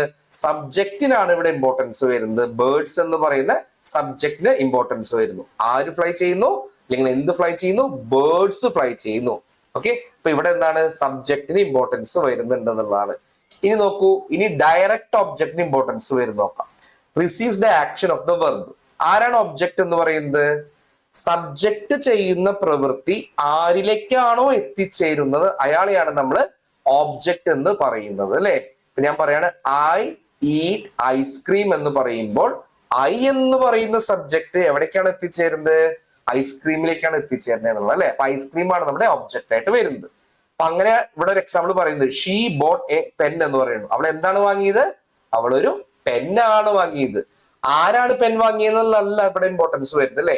അവൾ എന്താണ് വാങ്ങിയെന്നുള്ളതാണ് ഇമ്പോർട്ടൻസ്. അപ്പൊ അവൾ പെൻസിലല്ല, അവളൊരു ബുക്കല്ല വാങ്ങിയത്, അവളൊരു പേനയാണ് വാങ്ങിയത് എന്നുള്ളതാണ് അല്ലെ. She bought a pen. ഓബ്ജക്റ്റിനാണ് ഇവിടെ ഇമ്പോർട്ടൻസ് വരണേ എന്നുള്ളതാണ്. ഇനി നോക്കൂ, അടുത്തത് ചില കേസിൽ നമുക്ക് രണ്ട് ഒബ്ജക്ട്സ് വരും എന്നുള്ളതാണ്. ഡയറക്റ്റ് ഒബ്ജക്റ്റും വരും, ഇൻഡയറക്റ്റ് ഒബ്ജക്റ്റും വരുന്നതാണ് അല്ലെ. ഡയറക്റ്റ് ഒബ്ജക്ട് റിസീവ് ചെയ്യുന്നത് ആരാണോ അയാളെയാണ് നമ്മൾ ഇൻഡയറക്റ്റ് ഒബ്ജക്ട് എന്ന് പറയുന്നത്. I send mom A letter. Okay. ഇപ്പൊ ഞാൻ സെൻഡ് ചെയ്തു, ഐ സെൻഡ്. ഇതിൽ മോമും ഒബ്ജക്റ്റ് ആണ്, ലെറ്ററും ഒബ്ജക്റ്റ് ആണ്. ഇതിൽ ഏതാണ് ഡയറക്റ്റ് ഒബ്ജക്റ്റ് എന്ന് എങ്ങനെ മനസ്സിലാക്കാൻ പറ്റും? ഡയറക്റ്റ് ഒബ്ജക്റ്റ് ആണ് എങ്കിൽ നമുക്ക് ആ സെന്റൻസ് പൂർണ്ണമായിട്ട് നമുക്ക് പൂർണ്ണ അർത്ഥത്തോടു കൂടി നമുക്ക് അതിനെ എൻഡ് ചെയ്യാനായിട്ട് പറ്റും. ഇപ്പൊ നോക്കൂ, ഐ സെൻഡ് എ ലെറ്റർ എന്ന് പറഞ്ഞു കഴിഞ്ഞാൽ ആ സെന്റൻസ് അവിടെ പൂർണ്ണമായി എന്നുള്ളതാണ്. വേറെ ചോദ്യങ്ങളൊന്നും നമ്മൾ ചോദിക്കുന്നില്ല, ഞാനൊരു ലെറ്റർ സെൻഡ് ചെയ്തു എന്നുള്ളതാണ്. പക്ഷെ ഇത് ഇങ്ങനെ പറയാതെ വിചാരിക്കുക, ഐ സെൻഡ് മോം എന്ന് ഞാൻ പറഞ്ഞു എന്ന് വിചാരിക്കുക. ഐ സെൻഡ് മോം എന്ന് പറയുമ്പോൾ സെന്റൻസ് അവിടെ പൂർണ്ണമാവുന്നില്ല.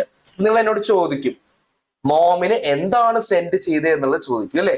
അപ്പോ ആ സെന്റൻസിനെ പൂർണ്ണമാക്കുന്ന ഒബ്ജക്റ്റിനെയാണ് നമ്മൾ എന്ത് പറയുന്നത്, നമ്മള് ഡയറക്റ്റ് ഒബ്ജക്റ്റ് എന്ന് നമ്മൾ പറയുന്നത്. അപ്പൊ ലെറ്റർ എന്ന് പറയുന്നത് ഡയറക്റ്റ് ഒബ്ജക്റ്റ് ആണ്. ഇനി ഈ ഡയറക്റ്റ് ഒബ്ജക്റ്റ് റിസീവ് ചെയ്യുന്ന ആൾ ആരാണോ, ആ ലെറ്റർ റിസീവ് ചെയ്യുന്ന ആരാണ്, അമ്മയാണ് റിസീവ് ചെയ്തത് അല്ലെ. അമ്മേനെ അപ്പൊ നമ്മൾ എന്ത് പറയുന്നു, അമ്മേനെ നമ്മള് ഇൻഡയറക്റ്റ് ഒബ്ജക്റ്റ് എന്ന് നമ്മൾ പറയുന്നു. ഇൻഡയറക്റ്റ് ഒബ്ജക്റ്റ് എന്ന് പറയുന്നു. ക്ലിയർ ആണേ? അത് നമ്മൾ പഠിച്ചു. ഇനി നോക്കൂ, സബ്ജക്ട് കോംപ്ലിമെന്റ് എന്ന് പറയുന്നതാണ് കേട്ടോ. It follows a linking verb to rename the subject. ഈ സബ്ജക്ട് ആരാണോ, അതായത് സബ്ജക്റ്റിന്റെ പേര് മാറിക്കൊണ്ട് സബ്ജക്റ്റിന് വേറൊരു പേര് വരുന്നതിനെയാണ് നമ്മൾ എന്ത് പറയാ, സബ്ജക്ട് കോംപ്ലിമെന്റ് എന്ന് പറയുന്നത്. ഇപ്പൊ ഇവിടെ സെന്റൻസ് സ്റ്റാർട്ട് ചെയ്യുന്നത് എന്താണ്, ഹി എന്ന് പറയുന്നത് അല്ലെ. ഹി ഈസ് എ ടീച്ചർ എന്നാണ് പറയുന്നത്.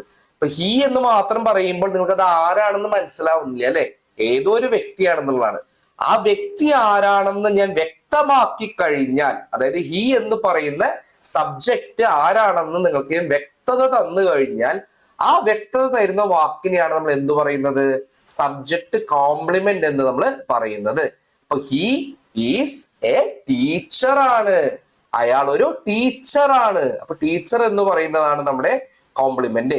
സബ്ജക്റ്റിനെ പൂരകമാക്കാനായിട്ട് കംപ്ലീറ്റ് ചെയ്യാൻ വേണ്ടി ഉപയോഗിക്കുന്ന വാക്കിനെയാണ് നമ്മൾ സബ്ജക്ട് കോംപ്ലിമെന്റ് എന്ന് പറയുന്നത്. പഠിച്ചേ.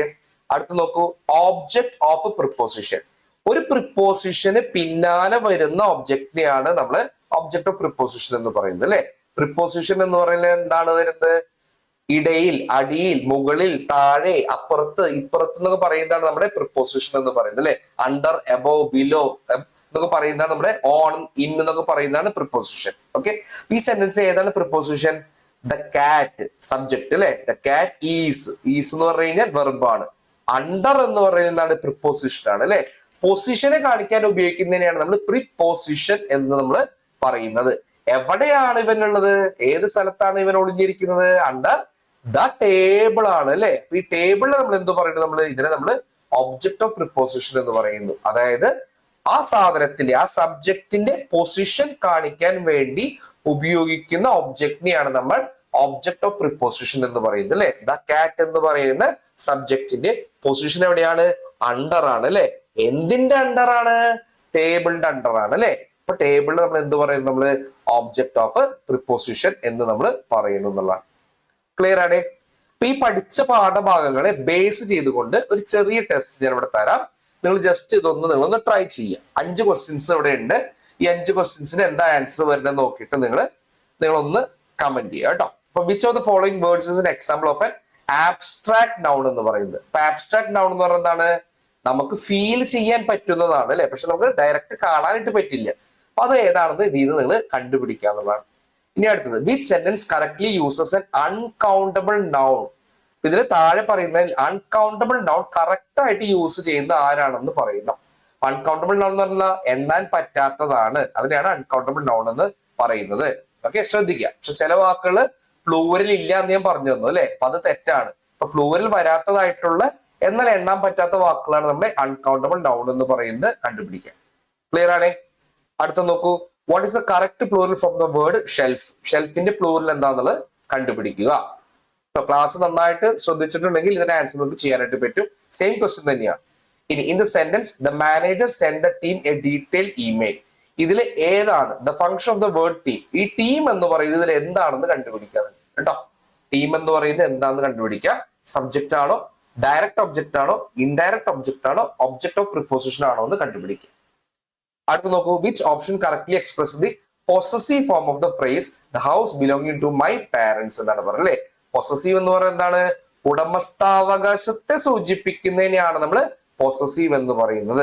എന്റെ, നിന്റെ, അവന്റെ, അവളുടെ എന്നൊക്കെ പറയുന്നതാണ് പൊസസീവ് എന്ന് പറയുന്നത്. അപ്പൊ ഇതില് ഏത് വാക്കാണ് അങ്ങനെ പൊസസീവ് ആയിട്ട് വരുന്നത് എന്നുള്ളത് ഒന്ന് ട്രൈ ചെയ്തിട്ടൊന്ന് പറയാം. ഹൗസ് ആണോ, ബിലോങ്ങിങ് ആണോ, ടു ആണോ, മൈ ആണോ, പാരന്റ്സ് ആണോ എന്നുള്ളത് കൃത്യമായിട്ടൊന്ന് നോക്കി നിങ്ങൾ കണ്ടുപിടിക്കുക.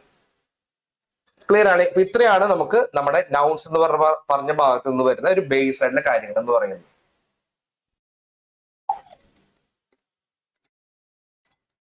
ഇനി നമുക്ക് നമ്മുടെ അടുത്ത ചാപ്റ്ററിലേക്ക് നമുക്കൊന്ന് പോവാം. നോക്കിക്കോ. അടുത്ത ചാപ്റ്റർ എന്ന് പറയുന്നത് പ്രോണൗൺസ് ആണ് അല്ലെ. എന്താണ് പ്രോണൗൺ എന്ന് പറയുന്നത്? ഞാനൊരു എക്സാമ്പിൾ പറയുകയാണെങ്കിൽ ഞാൻ പറയാണ് ഐ ആം ഇന്റലിജന്റ്, അല്ലെങ്കിൽ ഞാൻ എൻ്റെ പേരിൽ തന്നെ സ്റ്റാർട്ട് ചെയ്യാം കേട്ടോ.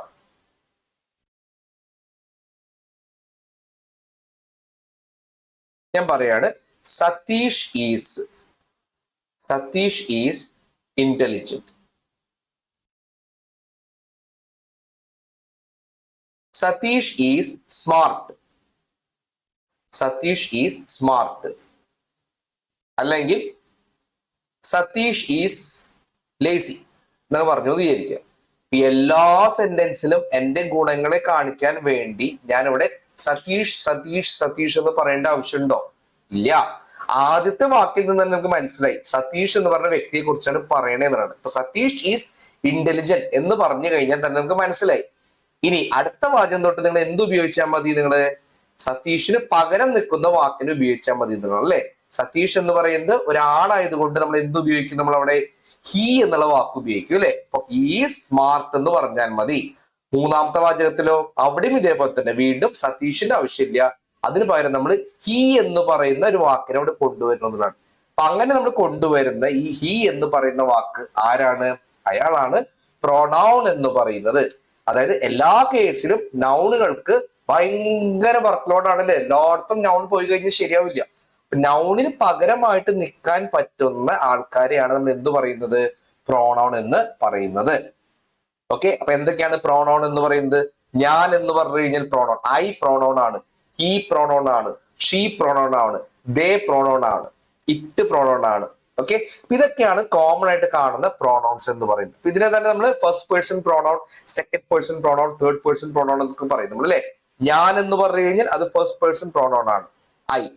ബി എന്ന് പറഞ്ഞു കഴിഞ്ഞാൽ അതും ഫസ്റ്റ് പേഴ്സൺ പ്രോണൗൺ തന്നെയാണ് അല്ലെ. ഞങ്ങൾ എന്ന് പറഞ്ഞു കഴിഞ്ഞാൽ ഫസ്റ്റ് പേഴ്സൺ പ്രോണൗൺ ആണ്.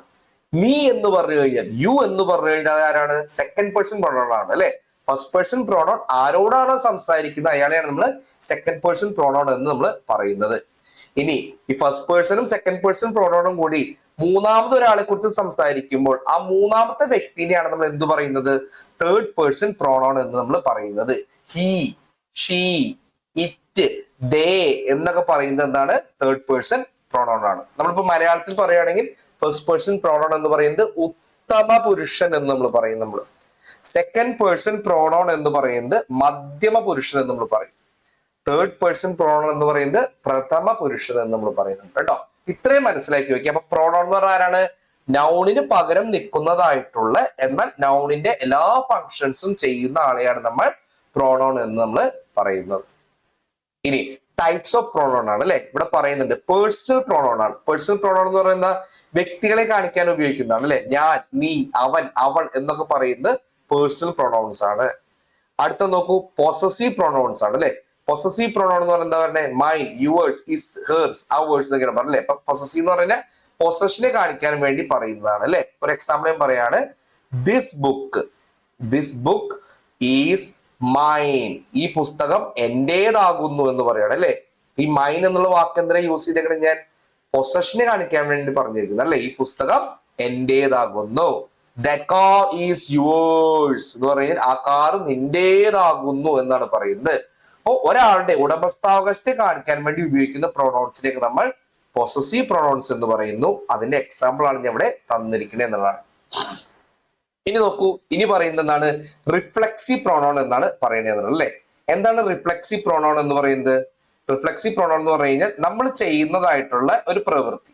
ഓക്കെ, നമ്മൾ ചെയ്യുന്ന പ്രവൃത്തി നമ്മളിലേക്ക് തന്നെ വന്നു ചേരുമ്പോഴാണ് നമ്മൾ എന്ത് പറയുന്നത്? അതിനെ നമ്മൾ റിഫ്ലെക്സീവ് പ്രോണൗൺ എന്ന് നമ്മൾ പറയുന്നത്. ഇപ്പൊ നോക്കൂ, I will do the work myself എന്ന് പറയാണ്. അപ്പൊ ഇവിടെ സ്ട്രെസ് ചെയ്ത് പറയാണ് കേട്ടോ. I will do it, I will do it myself. ഞാൻ തന്നെത്താൻ ഞാനത് ചെയ്തോളാം. അപ്പൊ ഇവിടെ സ്ട്രെസ് കൊടുക്കല്ലേ, ഈ വർക്ക് വേറെ ആരും ചെയ്യണ്ട, ഞാൻ തന്നെ ചെയ്തോളാം എന്നുള്ള സ്ട്രെസ് കൊടുക്കല്ലേ. അപ്പൊ ഇതിന് നമ്മൾ പറയുന്നതാണ് നമ്മൾ റിഫ്ലെക്സീവ് പ്രോണോൺ എന്ന് പറയുന്നത്. അല്ലെങ്കിൽ ഞാൻ പറയാണ് you have to do it yourself എന്ന് പറയാണ്. നീ അത് തന്നെത്താൻ തന്നെ ചെയ്യണം, എന്നോട് പറയണ്ടെന്ന് പറയാണ് അല്ലെ. അപ്പൊ അവിടെ ഞാൻ എന്ത് ചെയ്യണു, അവിടെ ഞാൻ ഒരു എംഫസിസ് കൊടുക്കുകയാണ് അല്ലെ. ഇതിനാണ് റിഫ്ലെക്സീവ് പ്രോണോൺ. അപ്പോൾ റിഫ്ലെക്സീവ് പ്രോണോൺ ഒക്കെ എൻഡ് ചെയ്യുന്നത് എങ്ങനെയായിരിക്കും, സെൽഫ് എന്നുള്ള വാക്കിലായിരിക്കും എൻഡ് ചെയ്യുക അല്ലെ. Myself, your self, himself, her self എന്നൊക്കെ പറയുന്നതാണ്. ഇനി എന്താണ് ഡിമോൺസ്ട്രേറ്റീവ് പ്രോണോൺ എന്ന് പറയുന്നത്? ഡിമോൺസ്ട്രേറ്റീവ് എന്ന് പറഞ്ഞു കഴിഞ്ഞാൽ വ്യക്തത ഉണ്ടാക്കുന്നത്. അതായത് ഒരു സാധനത്തിന് നമ്മൾ പറയില്ലേ ഇത്, അത്, ഇവ, അവ എന്നൊക്കെ പറയില്ലേ, അതിനെയാണ് നമ്മൾ ഡിമോൺസ്ട്രേറ്റീവ് പ്രോണോൺ എന്ന് നമ്മൾ പറയുന്നത്. ഉദാഹരണം പറയാണ് ദിസ് ബുക്ക് ഈസ് മൈൻ എന്ന് പറയുമ്പോൾ അവിടെ ഞാൻ സ്ട്രെസ് കൊടുക്കുന്നത് എന്തിനാണ്, ഈ പുസ്തകത്തിനാണ് സ്ട്രെസ് കൊടുക്കുന്നത് അല്ലെ.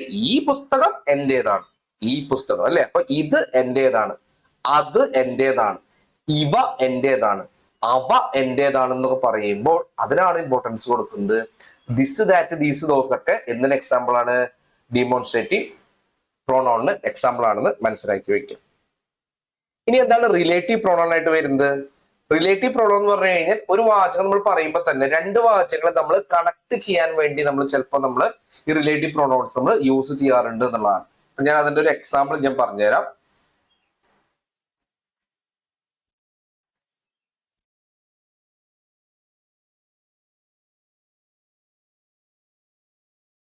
I saw a man. I saw a man.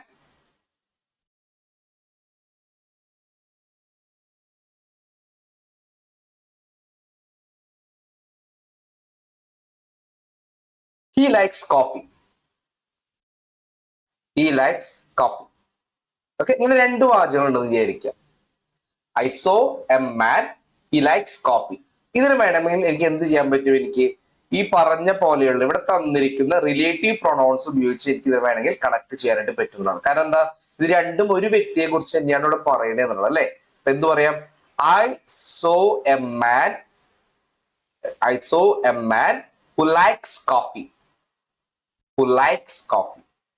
Okay, അപ്പൊ ഇവിടെ ഏത് റിലേറ്റീവ് പ്രൊണൗൺ ആണ് യൂസ് ചെയ്തേക്കുന്നത്, ഞാൻ ഹൂ എന്ന് പറയുന്ന റിലേറ്റീവ് പ്രൊണൗൺ ആണ് ഇവിടെ യൂസ് ചെയ്തേക്കുന്നത് എന്നതാണ് അല്ലെ.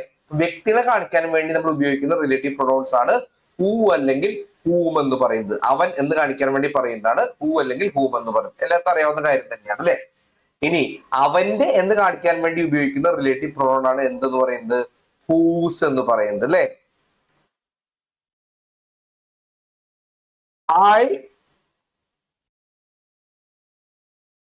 I saw him. I saw him whose legs are broken. I saw him whose legs are broken എന്ന് പറഞ്ഞു വിചാരിക്കും. ഞാൻ അവനെ കണ്ടു, അവന്റെ കാലുകളൊക്കെ ഒടിഞ്ഞിട്ടുണ്ടായിരുന്നു എന്ന് പറയണം അല്ലെ. അവന്റെ എന്ന് പറയാണ്. അപ്പൊ ജീവനുള്ള ഒരു വ്യക്തിയുടെ എന്ന് കാണിക്കാൻ വേണ്ടിയിട്ടാണ് എന്ത് പറയണേ, ഒരാളുടെ എന്ന് കാണിക്കാൻ വേണ്ടി നമ്മൾ ഹൂസ് നമ്മളവിടെ യൂസ് ചെയ്യണമെന്നുള്ളതാണ് അല്ലെ. ഇതൊക്കെ നമുക്ക് അറിയാവുന്ന കാര്യം തന്നെയാണ്, പഠിച്ചിട്ടുണ്ട് നമ്മൾ അല്ലെ. വിച്ച്, ദാറ്റ് എന്നൊക്കെ പറഞ്ഞു കഴിഞ്ഞാൽ മൃഗങ്ങളെ കാണിക്കാൻ വേണ്ടിയിട്ടോ അല്ലെങ്കിൽ ജീവനില്ലാത്ത വസ്തുക്കളെ കാണിക്കാൻ വേണ്ടിയിട്ടൊക്കെയാണ് നമ്മൾ യൂസ് ചെയ്യണേ. ഇതൊക്കെയാണ് നമ്മുടെ റിലേറ്റീവ് പ്രോണോൺ എന്ന് പറയുന്നത്. ഇതൊരു സെപ്പറേറ്റ് നമുക്കൊരു ചാപ്റ്റർ ആയിട്ട് തന്നെ പഠിക്കാവുന്ന ഒരു കാര്യമാണ്. ഒരു 1 hour നീണ്ടിരുന്ന ചാപ്റ്റർ ആയിട്ട് തന്നെ പഠിക്കാവുന്ന അത്രയും വലിയൊരു ഭാഗമാണ് റിലേറ്റീവ് പ്രോണോൺ. അപ്പൊ അതൊന്ന് നോട്ട് ചെയ്ത് വയ്ക്കാം. ഇനി ഇന്ററോഗേറ്റീവ് എന്ന് പറയുന്നത് എന്താണ്, ചോദ്യത്തിൽ തന്നെ ഉണ്ടെന്നാണ് അല്ലെ. ഇന്ററോഗേഷൻ എന്ന് പറയുന്നത് ചോദ്യം ചോദിക്കുക എന്നാണ് അർത്ഥം വരുന്നത് അല്ലെ. ക്വസ്റ്റ്യൻ രൂപത്തിൽ വരുന്നതായിട്ടുള്ള നമ്മൾ ഇന്ററോഗേറ്റീവ് പ്രൊണൗൺസ് നമ്മൾ പറയുന്നത്. അതായത് വിച്ച്, ഹൂ, ഹൂം, ഹൂസ് എന്നൊക്കെ പറഞ്ഞ് ചോദ്യമായിട്ട് വരും, തുടക്കത്തിൽ തന്നെ വരുന്നതാണ് കേട്ടോ. ഹൂ ഈസ് ദിസ്, അല്ലെങ്കിൽ ഹൂസ് കാർ ഈസ് ദിസ്, ഇല്ലെങ്കിൽ പറയാണ് വിച്ച് കാറ്റ് സ്ലീപ്സ് ഹിയർ എന്ന് പറയാണ് അല്ലെ. ഇതൊക്കെ എന്താണ്, സ്റ്റാർട്ട് ചെയ്യാണ്, ക്വസ്റ്റ്യൻ സ്റ്റാർട്ട് ചെയ്യാണ്. അപ്പൊ ക്വസ്റ്റ്യൻ സ്റ്റാർട്ട് ചെയ്യുന്ന കാര്യങ്ങളൊക്കെ നമുക്ക് എന്ത് പറയാൻ പറ്റും, അതിനൊക്കെ ഇന്ററോഗേറ്റീവ് പ്രൊണൗൺസ് എന്ന് പറയാൻ പറ്റും. പക്ഷെ റിലേറ്റീവ് പ്രൊണൗൺസ് ശ്രദ്ധിക്കുക, റിലേറ്റീവ് പ്രൊണൗൺസ് യൂസ് ചെയ്യുന്നത് എവിടെയാണ്, സെയിം വാക്കുകളാണെങ്കിൽ പോലും ഇത് യൂസ് ചെയ്യുന്നത് രണ്ട് വരികളുടെ ഇടയിലാണ്. രണ്ട് വരികളെ കണക്ട് ചെയ്യാൻ വേണ്ടിയിട്ടാണ് റിലേറ്റീവ് പ്രൊണൗൺസ് നമ്മൾ യൂസ് ചെയ്യുന്നത്. ഇന്റർവേറ്റീവ് പ്രൊണൗൺസ് എന്ന് പറയുന്നത് ആ സെന്റൻസിന്റെ തുടക്കത്തിൽ തന്നെ ചോദ്യ രൂപത്തിലാണ് നമ്മൾ യൂസ് ചെയ്യുന്നത്. തീർച്ചയായിട്ടും ആ ഇന്റർഗേറ്റീവ് പ്രൊണൗൺ വരുന്ന സെന്റൻസിന് അവസാനം ഒരു ചോദ്യചിഹ്നം ഉണ്ടായിരിക്കുന്നതാണ്. ഇനി ആരാണ് എന്താണെന്ന് വ്യക്തത ഇല്ലാത്തതിനാണ് നമ്മൾ എന്ത് പറയുന്നത്, ഇൻഡെഫിനിറ്റ് പ്രൊണൗൺ എന്ന് പറയുന്നത് അല്ലെ. ഏതെങ്കിലും ഒരാൾ, someone, anyone, no one, nobody, somebody എന്നൊക്കെ പറഞ്ഞു കഴിഞ്ഞാൽ എന്താണ്, അതൊക്കെ ഇൻഡെഫിനിറ്റ് ആണ് അല്ലെ. അല്ലെങ്കിൽ എല്ലാവരും, കുറച്ച് ആൾക്കാരെന്നൊക്കെ പറഞ്ഞു കഴിഞ്ഞാൽ അവിടെ ഞാൻ വ്യക്തത കൊടുക്കുന്നില്ല, ആരെ കുറിച്ചാണ് പറയുന്നത് എന്നുള്ള വ്യക്തമായിട്ട് ഞാൻ പറയുന്നില്ല എങ്കിൽ അതിന് എന്തായിട്ട് പറയാൻ പറ്റും, അതൊക്കെ ഇൻഡെഫിനിറ്റ് പ്രൊണോൺ ആണെന്ന് എനിക്ക് പറയാനായിട്ട് പറ്റുന്നതാണ്. ക്ലിയർ ആണ്? ഏകദേശം ഒരു ധാരണ കിട്ടിയേ. ഇനി അതേപോലെ നമ്മൾ പഠിക്കുന്നതാണ് subjective case, objective case, possessive case എന്നും. ഇതിലും അങ്ങനെ തന്നെയാണ് അല്ലെ. സബ്ജക്റ്റീവ് കേസ് വരുന്നുണ്ട്. Use when the pronoun is the subject. She is a brilliant teacher എന്ന് പറയുമ്പോൾ ഈ ഷീ എന്ന് പറയുന്ന വാക്കാണ്, അതിനാണ് ഇമ്പോർട്ടൻസ് നമ്മൾ കൊടുക്കുന്നത്. നമുക്കറിയാം ഈ ഷീ എന്നൊക്കെ പറയുന്ന ഒരു പ്രൊണോൺ ആണ് അല്ലെ. She is a brilliant teacher എന്ന് പറയുമ്പോൾ ഇമ്പോർട്ടൻസ് കൊടുക്കുന്നത് ഷീക്കാണ്, സബ്ജക്റ്റിനാണ് ഇമ്പോർട്ടൻസ് കൊടുക്കുന്നത്. അതുകൊണ്ട് അതിനെ സബ്ജക്റ്റീവ് കേസിലുള്ള പ്രൊണോൺ ആണെന്ന് പറയാനായിട്ട് പറ്റും. ഇനി നോക്കൂ, the students listen to her എന്നാണ് പറയുന്നത് അല്ലെ. ഇവിടെ ഹെറിനാണ് നമ്മൾ ഇമ്പോർട്ടൻസ് കൊടുക്കുന്നത്. ഹെർ എന്ന് പറയുന്നത് എന്താണ്, അതൊരു ഒബ്ജക്റ്റ് ആണ്. സ്റ്റുഡൻസ് സബ്ജക്റ്റ് ആണ്, ലിസൺ എന്ന് പറയുന്നത് വെർബാണ്, ഹെർ എന്ന് പറയുന്നത് ഒബ്ജക്റ്റ് ആണ്. ഒബ്ജക്റ്റിനാണ് നമ്മൾ ഇമ്പോർട്ടൻസ് കൊടുക്കുന്നതെങ്കിൽ അതിനെ നമ്മൾ എന്ത് പറയുന്നു, നമ്മള് ഒബ്ജക്റ്റീവ് കേസിലുള്ളത് എന്ന് പറയുന്നു അല്ലെ. ഇനി അടുത്ത നോക്കൂ, ഇനി ദിസ് ബുക്ക് ഈസ് ഹേഴ്സ് എന്നാണ് പറയുന്നത്. ഇവിടെ ഇമ്പോർട്ടൻസ് കൊടുക്കുന്നത് ആർക്കാണ്, ഹേഴ്സിനാണ് അല്ലെ. ഹേഴ്സ് എന്ന് പറഞ്ഞാൽ അവളുടെ എന്നുള്ള അർത്ഥമാണ് വരുന്നത് എന്നുള്ളത് അല്ലെ. അപ്പോ ആ പൊസഷൻ ആണ് അവിടെ ഇമ്പോർട്ടൻസ് കൊടുക്കുന്നത് എന്നുള്ളതാണ് അല്ലെ, പൊസഷൻ. അപ്പൊ ഈ ബുക്കിന് എന്ത് പറയാൻ പറ്റും നമുക്ക്, ഈ ബുക്ക് അവളുടേതാണ്, ഈ പേന അവന്റേതാണ്, ഈ കാറ് അവരുടേതാണ് എന്നൊക്കെ പറയുമ്പോൾ അത് പൊസസീവ് കേസിൽ വരുന്ന പ്രൊണോൺ ആണെന്ന് മനസ്സിലാക്കി വയ്ക്കാം. ക്ലിയർ ആണ്? ഇനി അതേപോലെ തന്നെ പ്രോണോൺ ആന്റിസിഡന്റ് അഗ്രിമെന്റ് എന്ന് പറയുന്നത്, അതായത് A pronoun must agree with its antecedent in number and gender എന്നാണ് പറയുന്നത് അല്ലെ. ഇപ്പൊ നമ്മുടെ ഒരു പ്രോണോൺ എന്ന് പറയുന്നത് നമ്മുടെ നൗൺ എന്താണോ, നമ്മുടെ സബ്ജക്ട് എന്താണോ, ആ സബ്ജക്റ്റിനൊക്കെ അനുസരിച്ച് വേണം എപ്പോഴും പ്രോണോൺ വരാനായിട്ട്. അതായത് സബ്ജക്ട് സിംഗുലർ ആണെങ്കിൽ നമ്മുടെ പ്രോണോണും അതേപോലെ തന്നെ സിംഗുലർ ആയിരിക്കണം. സബ്ജക്ട് പ്ലൂറൽ ആണെങ്കിൽ നമ്മുടെ പ്രോണോൺ പ്ലൂറൽ ആയിരിക്കണം എന്നതാണ്. അത്രേ ഉള്ളൂ. അപ്പൊ രവി ഫിനിഷ്ഡ് ഡാഷ് വർക്ക് എന്ന് പറഞ്ഞു കഴിഞ്ഞാൽ രവി എന്ന് പറയുന്നത് ഒരൊറ്റ ഒരാളാണ് അല്ലെ, സബ്ജക്ട് സിംഗുലർ ആണ്. അങ്ങനെയാണെങ്കിൽ രവി സിംഗുലർ ആയതുകൊണ്ടും രവി ആണായതുകൊണ്ടും എന്റെ പ്രോണോൺ എന്ത് വരണം, ഹിസ് എന്ന് വേണം ഞാൻ പറയാനായിട്ട് അല്ലെ. ഇപ്പൊ രവി ഫിനിഷ്ഡ് ദെയർ വർക്ക് എന്നൊന്നും ഞാൻ പറയാൻ പാടില്ല, രവി ഫിനിഷ്ഡ് ഹിസ് വർക്ക് എന്ന് വേണം പറയാം. രവി ഫിനിഷ്ഡ് ഹെർ വർക്ക് എന്നും പറയാൻ പാടില്ല, കാരണം രവി ആണാണ്, ഹെർ എന്ന് പറഞ്ഞാൽ പെണ്ണായി മാറി എന്നുള്ളതാണ്. അത്രേ ഉള്ളൂ. ഇനി നമ്മുടെ ആന്റിസിഡന്റ് പ്ലൂറൽ ആണെങ്കിൽ, നമ്മുടെ സബ്ജക്ട് പ്ലൂറൽ ആണെങ്കിൽ, ഉദാഹരണം നോക്കൂ, the students completed their projects എന്നാണ് പറയുന്നത് അല്ലെ. സ്റ്റുഡൻസ് എന്ന് പറയുന്നത് എന്താണ്, സ്റ്റുഡൻസ് സബ്ജക്റ്റ് ആണ്, അത് പ്ലൂറൽ ഫോമിലുള്ള സബ്ജക്റ്റ് ആയതുകൊണ്ട് തന്നെ നമ്മുടെ പ്രോണോൺ എന്ത് വരണം, നമ്മുടെ പ്രോണോണും പ്ലൂറൽ ഫോമിൽ തന്നെ വരണം എന്ന് മനസ്സിലാക്കുക. അതുകൊണ്ട് നമ്മുടെ ആൻസർ എന്ന് പറയുന്നത് എന്തായിരിക്കും, ദെയർ ആണെന്നുള്ളത് മനസ്സിലാക്കി വയ്ക്കുക. Okay, the students completed their project എന്നുള്ളതാണ് കറക്റ്റ് ആൻസർ ആയിട്ട് വരുന്നത്. ക്ലിയർ ആയി? ശരി. അപ്പൊ നമ്മൾ ഇതൊക്കെ പഠിച്ചു, നമ്മൾ പ്രൊണൗൺസ് പഠിച്ചു. പ്രൊണൗൺസിൽ തന്നെ നമ്മൾ demonstrative pronounce, indefinite pronoun, distribute, വേറെ ക്ലാസിഫിക്കേഷൻസ് ഉണ്ട്. അപ്പൊ അത് ഡീറ്റെയിൽ ആയിട്ട് നമുക്ക് പഠിക്കേണ്ട ആവശ്യം നമുക്കവിടെ ഇല്ല. ഞാനിപ്പോ 2-3 പറഞ്ഞിട്ടുള്ളൂ എന്നുള്ളതാണ് അല്ലെ. നമ്മൾ പേഴ്സണൽ പ്രൊണൗൺ പഠിച്ചു, നമ്മള് പൊസസീവ് പ്രൊണൗൺ പഠിച്ചു, നമ്മള് റിഫ്ലെക്സീവ് പ്രൊണൗൺ പഠിച്ചു, നമ്മള് അല്ലെ. റിഫ്ലെക്സീവ് പ്രൊണൗൺ, എംഫറ്റിക് പ്രൊണൗൺ എന്ന് പറഞ്ഞാൽ ഡെമോൺസ്ട്രേറ്റീവ് പ്രൊണൗൺ എന്ന് പറയാനായിട്ട് പറ്റും. ഇന്ററോഗേറ്റീവ് പ്രൊണൗൺസ് നമ്മൾ പഠിച്ചു, നമ്മള് ഇത്ര തന്നെ വരുന്നുള്ളൂ അല്ലെ. ഇതാണ് മെയിൻ ആയിട്ട് വരുന്നത് എന്നുള്ളതാണ്. ശരി, ഇനി നോക്കൂ, ഇനി നമ്മൾ പേഴ്സണൽ പ്രൊണൗൺ കേസസ് പഠിച്ചു, നമ്മൾ പ്രൊണൗൺ ആന്റിസിഡന്റ് അഗ്രിമെന്റ് നമ്മൾ പഠിച്ചു. നമ്മൾ ഇനി റിഫ്ലെക്സീവ് പ്രൊണൗണും ഇന്റൻസീവ് പ്രൊണൗണും എന്നും ഒരു വിഭാഗമുണ്ട്. അത് രണ്ടും നമ്മൾ ഡിഫറൻസ് നമുക്കൊന്ന് അറിയാമെന്നുള്ളതാണ് അല്ലെ. രണ്ടും നമ്മൾ വിചാരിക്കും രണ്ടും സെയിം ആണെന്ന് വിചാരിക്കും, കാരണം രണ്ടിനും സെൽഫ് വെച്ച് അവസാനിക്കുന്നതാണ്, അതുകൊണ്ട് രണ്ടും സെയിം ആണെന്ന് വിചാരിക്കും. അല്ല, ശ്രദ്ധിക്കാം. എന്താണ് റിഫ്ലെക്സീവ് പ്രൊണൗൺ എന്ന് പറഞ്ഞു കഴിഞ്ഞാൽ essential to the meaning acts as the object എന്നാണ് പറയുന്നത് അല്ലെ. ഒബ്ജക്റ്റ് ആയിട്ട് ആക്ട് ചെയ്യുന്നതാണ് റിഫ്ലെക്സീവ് പ്രൊണൗൺ എന്ന് പറയുന്നത്. ഈ റിഫ്ലെക്സീവ് പ്രൊണൗൺ നമ്മൾ ഇതിൽ നിന്ന് മാറ്റിക്കഴിഞ്ഞാൽ ആ വാചകത്തിന് അവിടെ അർത്ഥം വരുന്നില്ല എന്ന് മനസ്സിലാക്കി വെക്കുക. ഈ ഹേർട്ട് ഹിംസെൽഫ് എന്ന് പറയുമ്പോൾ അതിന്റെ എങ്ങനെയാണ് അവൻ ഹേർട്ട് ചെയ്തേക്കുന്നത്, അതിന്റെ ഒരു ആഴം കാണിക്കാൻ വേണ്ടിയിട്ടാണ് ഇവിടെ ഹിംസെൽഫ് ഉപയോഗിച്ചേക്കണേ എന്നുള്ളതാണ് അല്ലെ. ഇത് അവിടുന്ന് മാറ്റി കഴിഞ്ഞാൽ ഹി ഹേർട്ട് എന്ന് മാത്രമേ വരുന്നുള്ളൂ, അതിന്റെ ആഴം ഒന്നും അവിടെ വ്യക്തമായിട്ട് മനസ്സിലാക്കാൻ പറ്റുന്നില്ല. അതിനെയാണ് നമ്മൾ എന്ത് പറയുന്നത്, റിഫ്ലെക്സീവ് പ്രൊണൗൺ എന്ന് പറയുന്നത്. പിന്നെ ശ്രദ്ധിക്കേണ്ട കാര്യം എന്താ വെച്ചാൽ റിഫ്ലെക്സീവ് പ്രൊണൗൺ എപ്പോഴും വരുന്നത് എവിടെയായിരിക്കും, സെന്റൻസിന്റെ അവസാനമായിരിക്കും വരിക. അപ്പൊ ഈ ഹേർട്ട് എങ്ങനെ ഹേർട്ട് ചെയ്തു, ഹിംസെൽഫ് എന്ന് മനസ്സിലാക്കി വെക്കുക. അപ്പൊ അവസാനം വരുന്നത് കൊണ്ട് തന്നെ അതിന് നമുക്ക് എന്തായിട്ട് പറയാൻ പറ്റും, ആ സെന്റൻസിന്റെ ഒബ്ജക്റ്റ് ആയിട്ടാണ് ആ പ്രൊണൗൺ ഫംഗ്ഷൻ ചെയ്യണേ എന്ന് നമുക്ക് ഇവിടെ പറയാനായിട്ട് പറ്റുന്നതാണ്.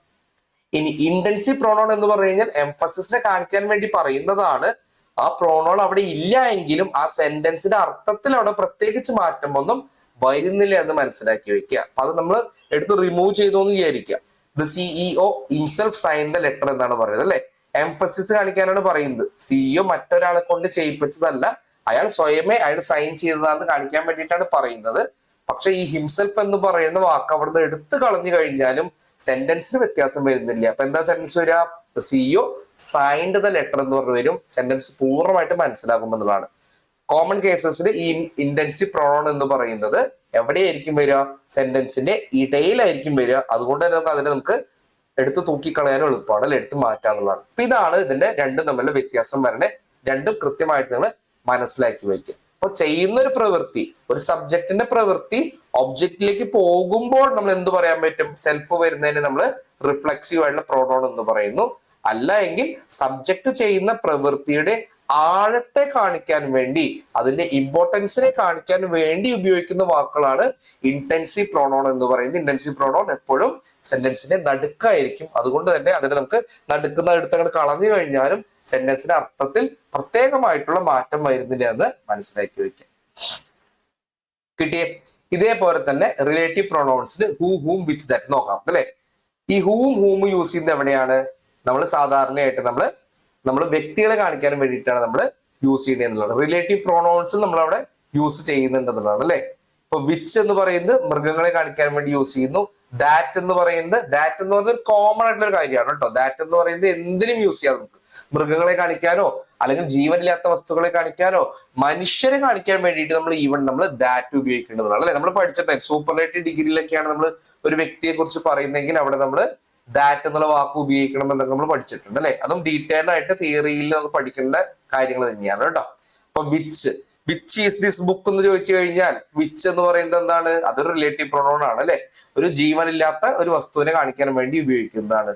ഇനി ഹൂ ഇസ് ദിസ് പേഴ്സൺ എന്ന് ചോദിച്ചു കഴിഞ്ഞാൽ ഹൂ എന്ന് പറയുന്നത് ഒരു റിലേറ്റീവ് പ്രൊണൗൺ തന്നെയാണ്. ആൾക്കാരെ കാണിക്കാൻ വേണ്ടി യൂസ് ചെയ്യുന്നതാണ്. നമുക്ക് എല്ലാവർക്കും അറിയാവുന്ന കാര്യം തന്നെയാണ്. കിട്ടിയേ? അപ്പൊ ഇത് ബേസ് ചെയ്തുകൊണ്ട് നമുക്കൊരു 5 ക്വസ്റ്റ്യൻസ് ചെയ്യാം. ഒന്ന് ട്രൈ ചെയ്ത് നോക്കിക്കോളൂ. Which of the following is A reflexive pronoun? Second one, fill in the blanks. Between you and dash, I think he is lying. നിനക്കും എനിക്കും എന്നാണ് പറഞ്ഞത്. അപ്പൊ ബിറ്റ്വീൻ യു ആൻഡ് എന്താണ് വരേണ്ടത്? ഐ ആണോ, മീ ആണോ, മൈ ആണോ, മൈൻ ആണോ വരേണ്ടതെന്ന് കമന്റ് ചെയ്യാം. ഇനി അടുത്ത് identify the antecedent in. The students were happy because they finish the exam. Antecedent എന്ന് പറയുന്നത് ആരാണ് ഇവിടെ തീരുമാനിക്കുന്നത്? നമ്മുടെ പ്രോണോൺ എന്ന് പറയുന്നത് സിംഗിൾ വരണോ പ്ലൂറിൽ വരണോ എന്ന് തീരുമാനിക്കുന്നത് അയാളാണ് ആന്റിസിഡന്റ് എന്ന് പറയുന്നത്. ഇതിന് കണ്ടുപിടിക്കുക. ഇനി കറക്റ്റ് പ്രോണോൺ കണ്ടുപിടിക്കുക. The lady dash is standing there is our new principal. Who ആണോ, വിച്ച് ആണോ, ഹൂം ആണോ, ഹൂ ആണോ, ഹൂസ് ആണോ വരിക എന്നുള്ളത് കൃത്യമായിട്ട് കണ്ടുപിടിക്കുക. ഓക്കെ. അടുത്ത് which sentence uses N indefinite pronoun. Indefinite pronoun എന്താണെന്നുള്ളത് ഞാൻ കൃത്യമായിട്ട് പറഞ്ഞു തന്നിട്ടുണ്ട്. അപ്പോൾ ഇതിൽ ഏതാണ് ഇൻഡെഫിനിറ്റ് പ്രോണോൺ എന്ന് ഐഡന്റിഫൈ ചെയ്ത് കഴിഞ്ഞാൽ ആ സെന്റൻസ് നമുക്കവിടെ മനസ്സിലായി എന്നുള്ളതാണ്. ക്ലിയർ ആണ്? അപ്പൊ അങ്ങനെയാണെങ്കിൽ നമുക്ക് പതുക്കെ നമ്മുടെ അടുത്തൊരു ചാപ്റ്ററിലേക്ക് കടക്കാം. ഇനി നമ്മൾ പഠിക്കാൻ പോകുന്നത് അഡ്ജക്റ്റീവ്സിനെ കുറിച്ചാണ് അല്ലെ. എന്താണ് അഡ്ജക്റ്റീവ് എന്ന് പറഞ്ഞു കഴിഞ്ഞാൽ? അഡ്ജക്റ്റീവ് എന്ന് പറഞ്ഞു കഴിഞ്ഞാൽ നാമത്തെ വിശേഷിപ്പിക്കാൻ വേണ്ടി ഉപയോഗിക്കുന്ന വാക്കിനെയാണ് നമ്മൾ എന്ത് പറയാ? നമ്മള് അഡ്ജക്റ്റീവ് എന്ന് നമ്മൾ പറയുന്നത് അല്ലെ. നാമത്തെ വിശേഷിപ്പിക്കുന്നു. ഇപ്പൊ ഞാൻ പറയാണ് ഷീ ഈസ് എ ഗേൾ എന്ന് പറഞ്ഞു കഴിഞ്ഞാൽ അതൊരു സാധാരണ സെന്റൻസ് ആണ്. She is A girl. ഇനി അവൾ എങ്ങനത്തെ കുട്ടിയാണ് എന്നിപ്പോ ഞാൻ പറയാന്ന് വിചാരിക്കാം. ഞാൻ പറയാണ് she is A good girl എന്ന് പറഞ്ഞു എന്ന് വിചാരിക്കുക. അപ്പൊ ഗേൾ എന്ന് പറയുന്ന ആ നാമത്തെ വിശേഷിപ്പിക്കാൻ വേണ്ടിയിട്ടാണ് ഞാൻ ഇവിടെ ഗുഡ് എന്ന് പറഞ്ഞ വാക്ക് ഇവിടെ ഉപയോഗിച്ചിരിക്കുന്നത് അല്ലെ. അപ്പൊ നാമത്തെ വിശേഷിപ്പിക്കാൻ വേണ്ടി ഉപയോഗിക്കുന്ന വാക്കിനെ നമ്മൾ എന്ത് പറയും? നമ്മൾ എങ്ങനത്തെയാണ്, ഏത് ടൈപ്പാണ്, അല്ലെങ്കിൽ എത്രാമത്തെയാണ്, എത്രയുണ്ട് എന്നൊക്കെ കാണിക്കാൻ വേണ്ടി ഉപയോഗിക്കുന്നതിനെയാണ് നമ്മൾ എന്ത് പറയുക? നമ്മൾ അഡ്ജക്റ്റീവ്സ് എന്ന് നമ്മൾ പറയാന്നുള്ളതാണ് അല്ലെ.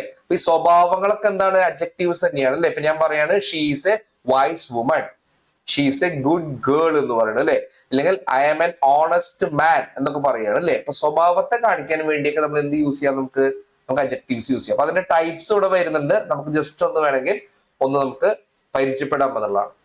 ഇവിടെ നോക്കിക്കോളൂ. ഇവിടെ എന്താ പറയണേ? ഡിസ്ക്രിപ്റ്റീവ് ആയിട്ട് അഡ്ജക്റ്റീവ് വരുന്നത് അല്ലെ. ഡിസ്ക്രിപ്റ്റീവ് അഡ്ജക്റ്റീവ് എന്ന് പറഞ്ഞു കഴിഞ്ഞാൽ ഒരു സാധനത്തിന്റെ ക്വാളിറ്റീനെ കാണിക്കാൻ വേണ്ടിയിട്ട് അല്ലെങ്കിൽ അതിന്റെ ആ ഒരു സിറ്റുവേഷനെ കാണിക്കാൻ വേണ്ടി ഉപയോഗിക്കുന്ന അഡ്ജക്റ്റീവ്സിനെയാണ് നമ്മൾ ഡിസ്ക്രിപ്റ്റീവ് അഡ്ജക്റ്റീവ്സ് എന്ന് നമ്മൾ പറയണേ എന്നുള്ളത് അല്ലെ. ഇവിടെ എക്സാമ്പിൾ പറയുന്നുണ്ട് beautiful, she's A beautiful girl എന്ന് പറഞ്ഞു കഴിഞ്ഞാൽ എന്താണ്, ക്വാളിറ്റിയെ കാണിക്കാൻ വേണ്ടി പറയുന്നതാണ്.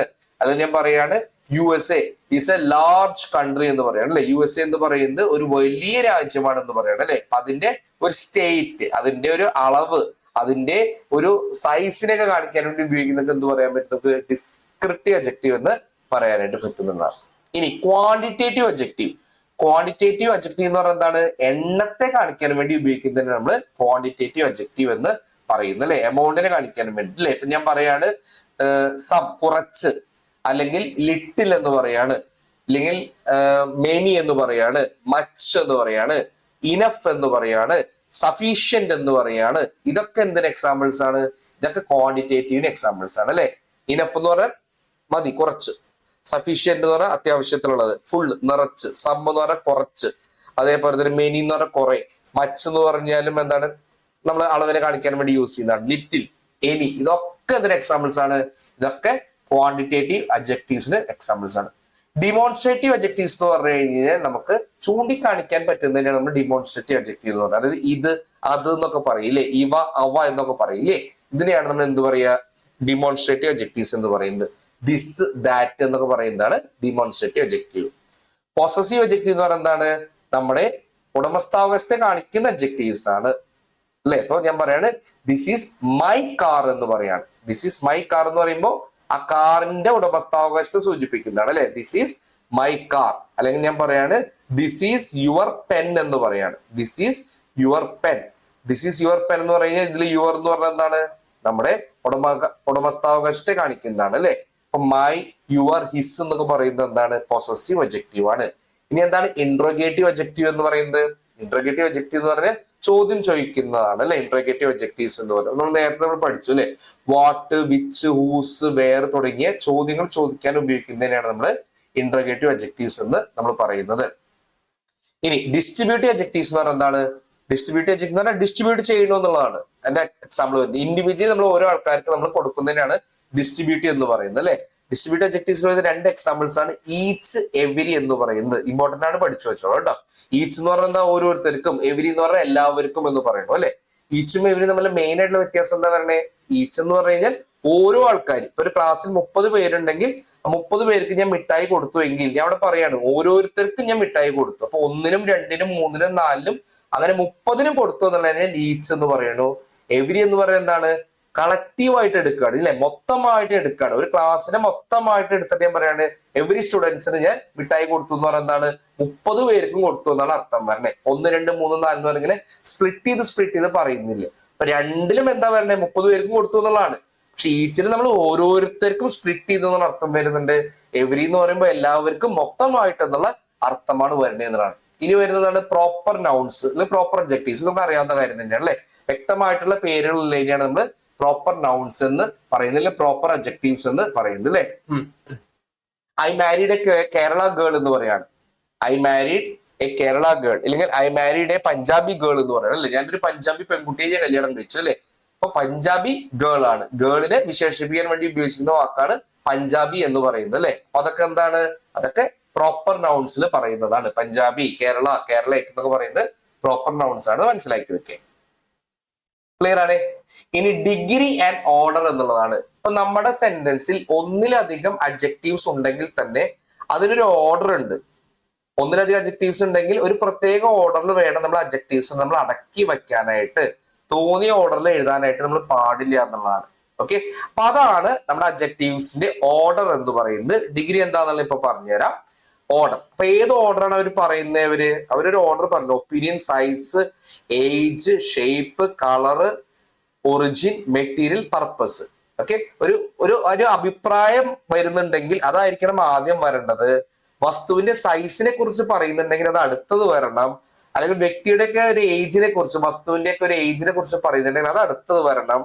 ആ വസ്തുവിന്റെ ഷേപ്പിനെ കുറിച്ച് പറയുന്നുണ്ടെങ്കിൽ നെക്സ്റ്റ് വരണം. വസ്തുവിന്റെ കളറിനെ കുറിച്ച് പറയുന്നുണ്ടെങ്കിൽ അത് അടുത്തത് വരണം. ഇനി ഏതെങ്കിലും വംശത്തിൽ പെട്ടതാണ് എങ്കിൽ അത് അടുത്തത് വരണം. പിന്നെ അത് ഏത് മെറ്റീരിയൽ പെട്ടതാണെങ്കിൽ, ഇപ്പൊ കോട്ടൺ ആണോ സിൽക്ക് ആണോ അങ്ങനെയൊക്കെ പറയുന്നുണ്ടെങ്കിൽ അത് നെക്സ്റ്റ് ആയിട്ട് വരണം. പിന്നെ എന്ത് പർപ്പസ് എന്ന് സൂചിപ്പിക്കുന്ന അഡ്ജക്റ്റീവ് ആണെങ്കിൽ അത് ഏറ്റവും ലാസ്റ്റ് വരണം എന്നാണ് പറയുന്നത്. ഒരു എക്സാമ്പിൾ ഇവിടെ പറയുന്നുണ്ട്. A a beautiful large old red Indian wooden table എന്ന് പറയുന്നുണ്ട് അല്ലെ. എങ്ങനത്തെ ടേബിൾ ആണ്? എ ടേബിൾ എന്ന് പറഞ്ഞു കഴിഞ്ഞാൽ അവസാനിച്ചു. പക്ഷെ അവിടെ സ്പെസിഫിക്കേഷൻസ് കൊടുക്കുകയാണ്. എങ്ങനത്തെ ടേബിൾ ആണ് അത്?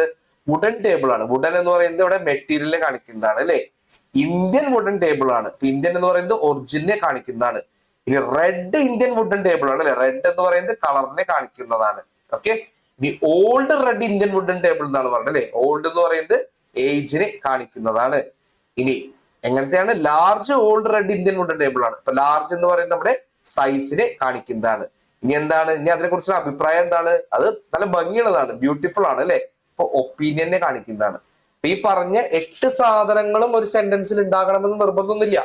ചിലപ്പോൾ ഇതിലത്തെ ഏതെങ്കിലും 3 ഉണ്ടാവുള്ളൂ. ചിലപ്പോൾ അതിന്റെ ഷേപ്പും കളറും മെറ്റീരിയലും മാത്രമേ ഉണ്ടാവുള്ളൂ എന്നുള്ളതാണ്. അപ്പൊ അങ്ങനെയാണെങ്കിൽ നമ്മൾ എന്ത് യൂസ് ചെയ്യണം? നമ്മള് ആ 3 മാത്രം നമ്മൾ അവിടെ യൂസ് ചെയ്താൽ മതി എന്ന് മനസ്സിലാക്കി വെക്കുക. 8 സെന്റൻസിൽ ഉണ്ടാവണം നിർബന്ധമില്ല. അപ്പൊ ഇതിന്റെ ഒരു ഓർഡർ നമ്മൾ കണ്ടുപിടിക്കാൻ വേണ്ടിയിട്ട് നമുക്ക് വേണമെങ്കിൽ ഒരു കാര്യം ചെയ്യാം. നമുക്കൊരു ക്ലൂ പോലെ വേണമെങ്കിൽ പഠിച്ചു വെക്കാം. എല്ലാത്തിന്റെയും ഫസ്റ്റ് ലെറ്റേഴ്സ് എടുത്തു കഴിഞ്ഞാൽ നമുക്കൊരു കോഡ് പോലെ കിട്ടിയെന്നുള്ളതാണ്. OSASCOMP ഒസസ് കോംബ് എന്ന് നമുക്ക് വേണമെങ്കിൽ ഇത് പഠിച്ചു വെക്കാം. എന്താണ് ഒസസ് കോംബ് എന്ന് നമുക്ക് വേണമെങ്കിൽ നമുക്ക് ഇതിന് പഠിച്ചു വെക്കാം. നമ്മുടെ എന്താണ് വരുന്നത്? നമ്മുടെ എല്ലാ വാക്കുകളുടെയും എല്ലാ അഡ്ജക്റ്റീവ്സിന്റെയും നമ്മുടെ ഫസ്റ്റ് ലെറ്റേഴ്സ് എടുത്തു കഴിഞ്ഞ് കഴിഞ്ഞാൽ ഒസസ് കോംബ് എന്ന് വേണമെങ്കിൽ നമുക്ക് പഠിച്ചു വെക്കാം എന്നുള്ളതാണ്. ഓക്കെ. അല്ലെങ്കിൽ വേറെ എന്തെങ്കിലും നമുക്ക് എന്തെങ്കിലും ക്ലൂ ഒക്കെ വെച്ച് നമുക്ക് പഠിക്കാന്നുള്ളതാണ്.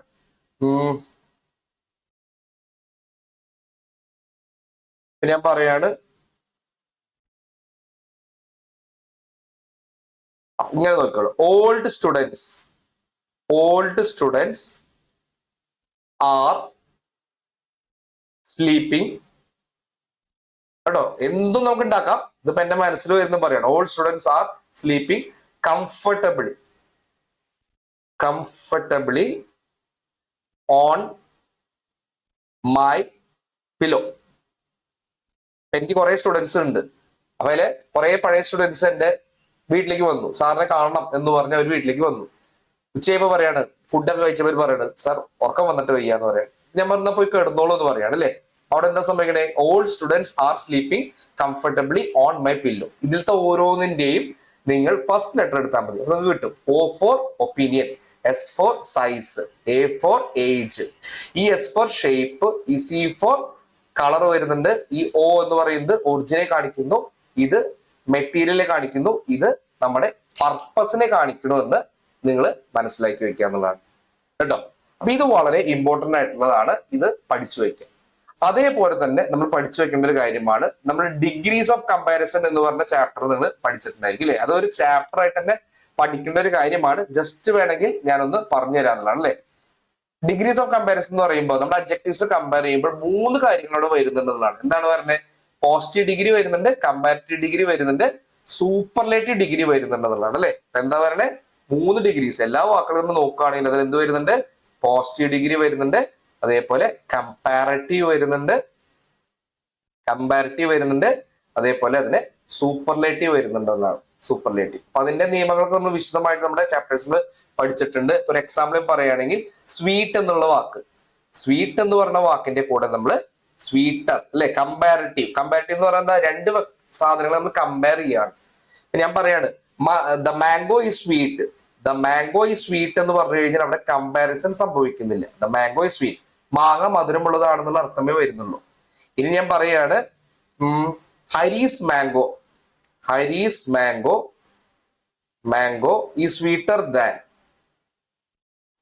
Sweeter than Raviz.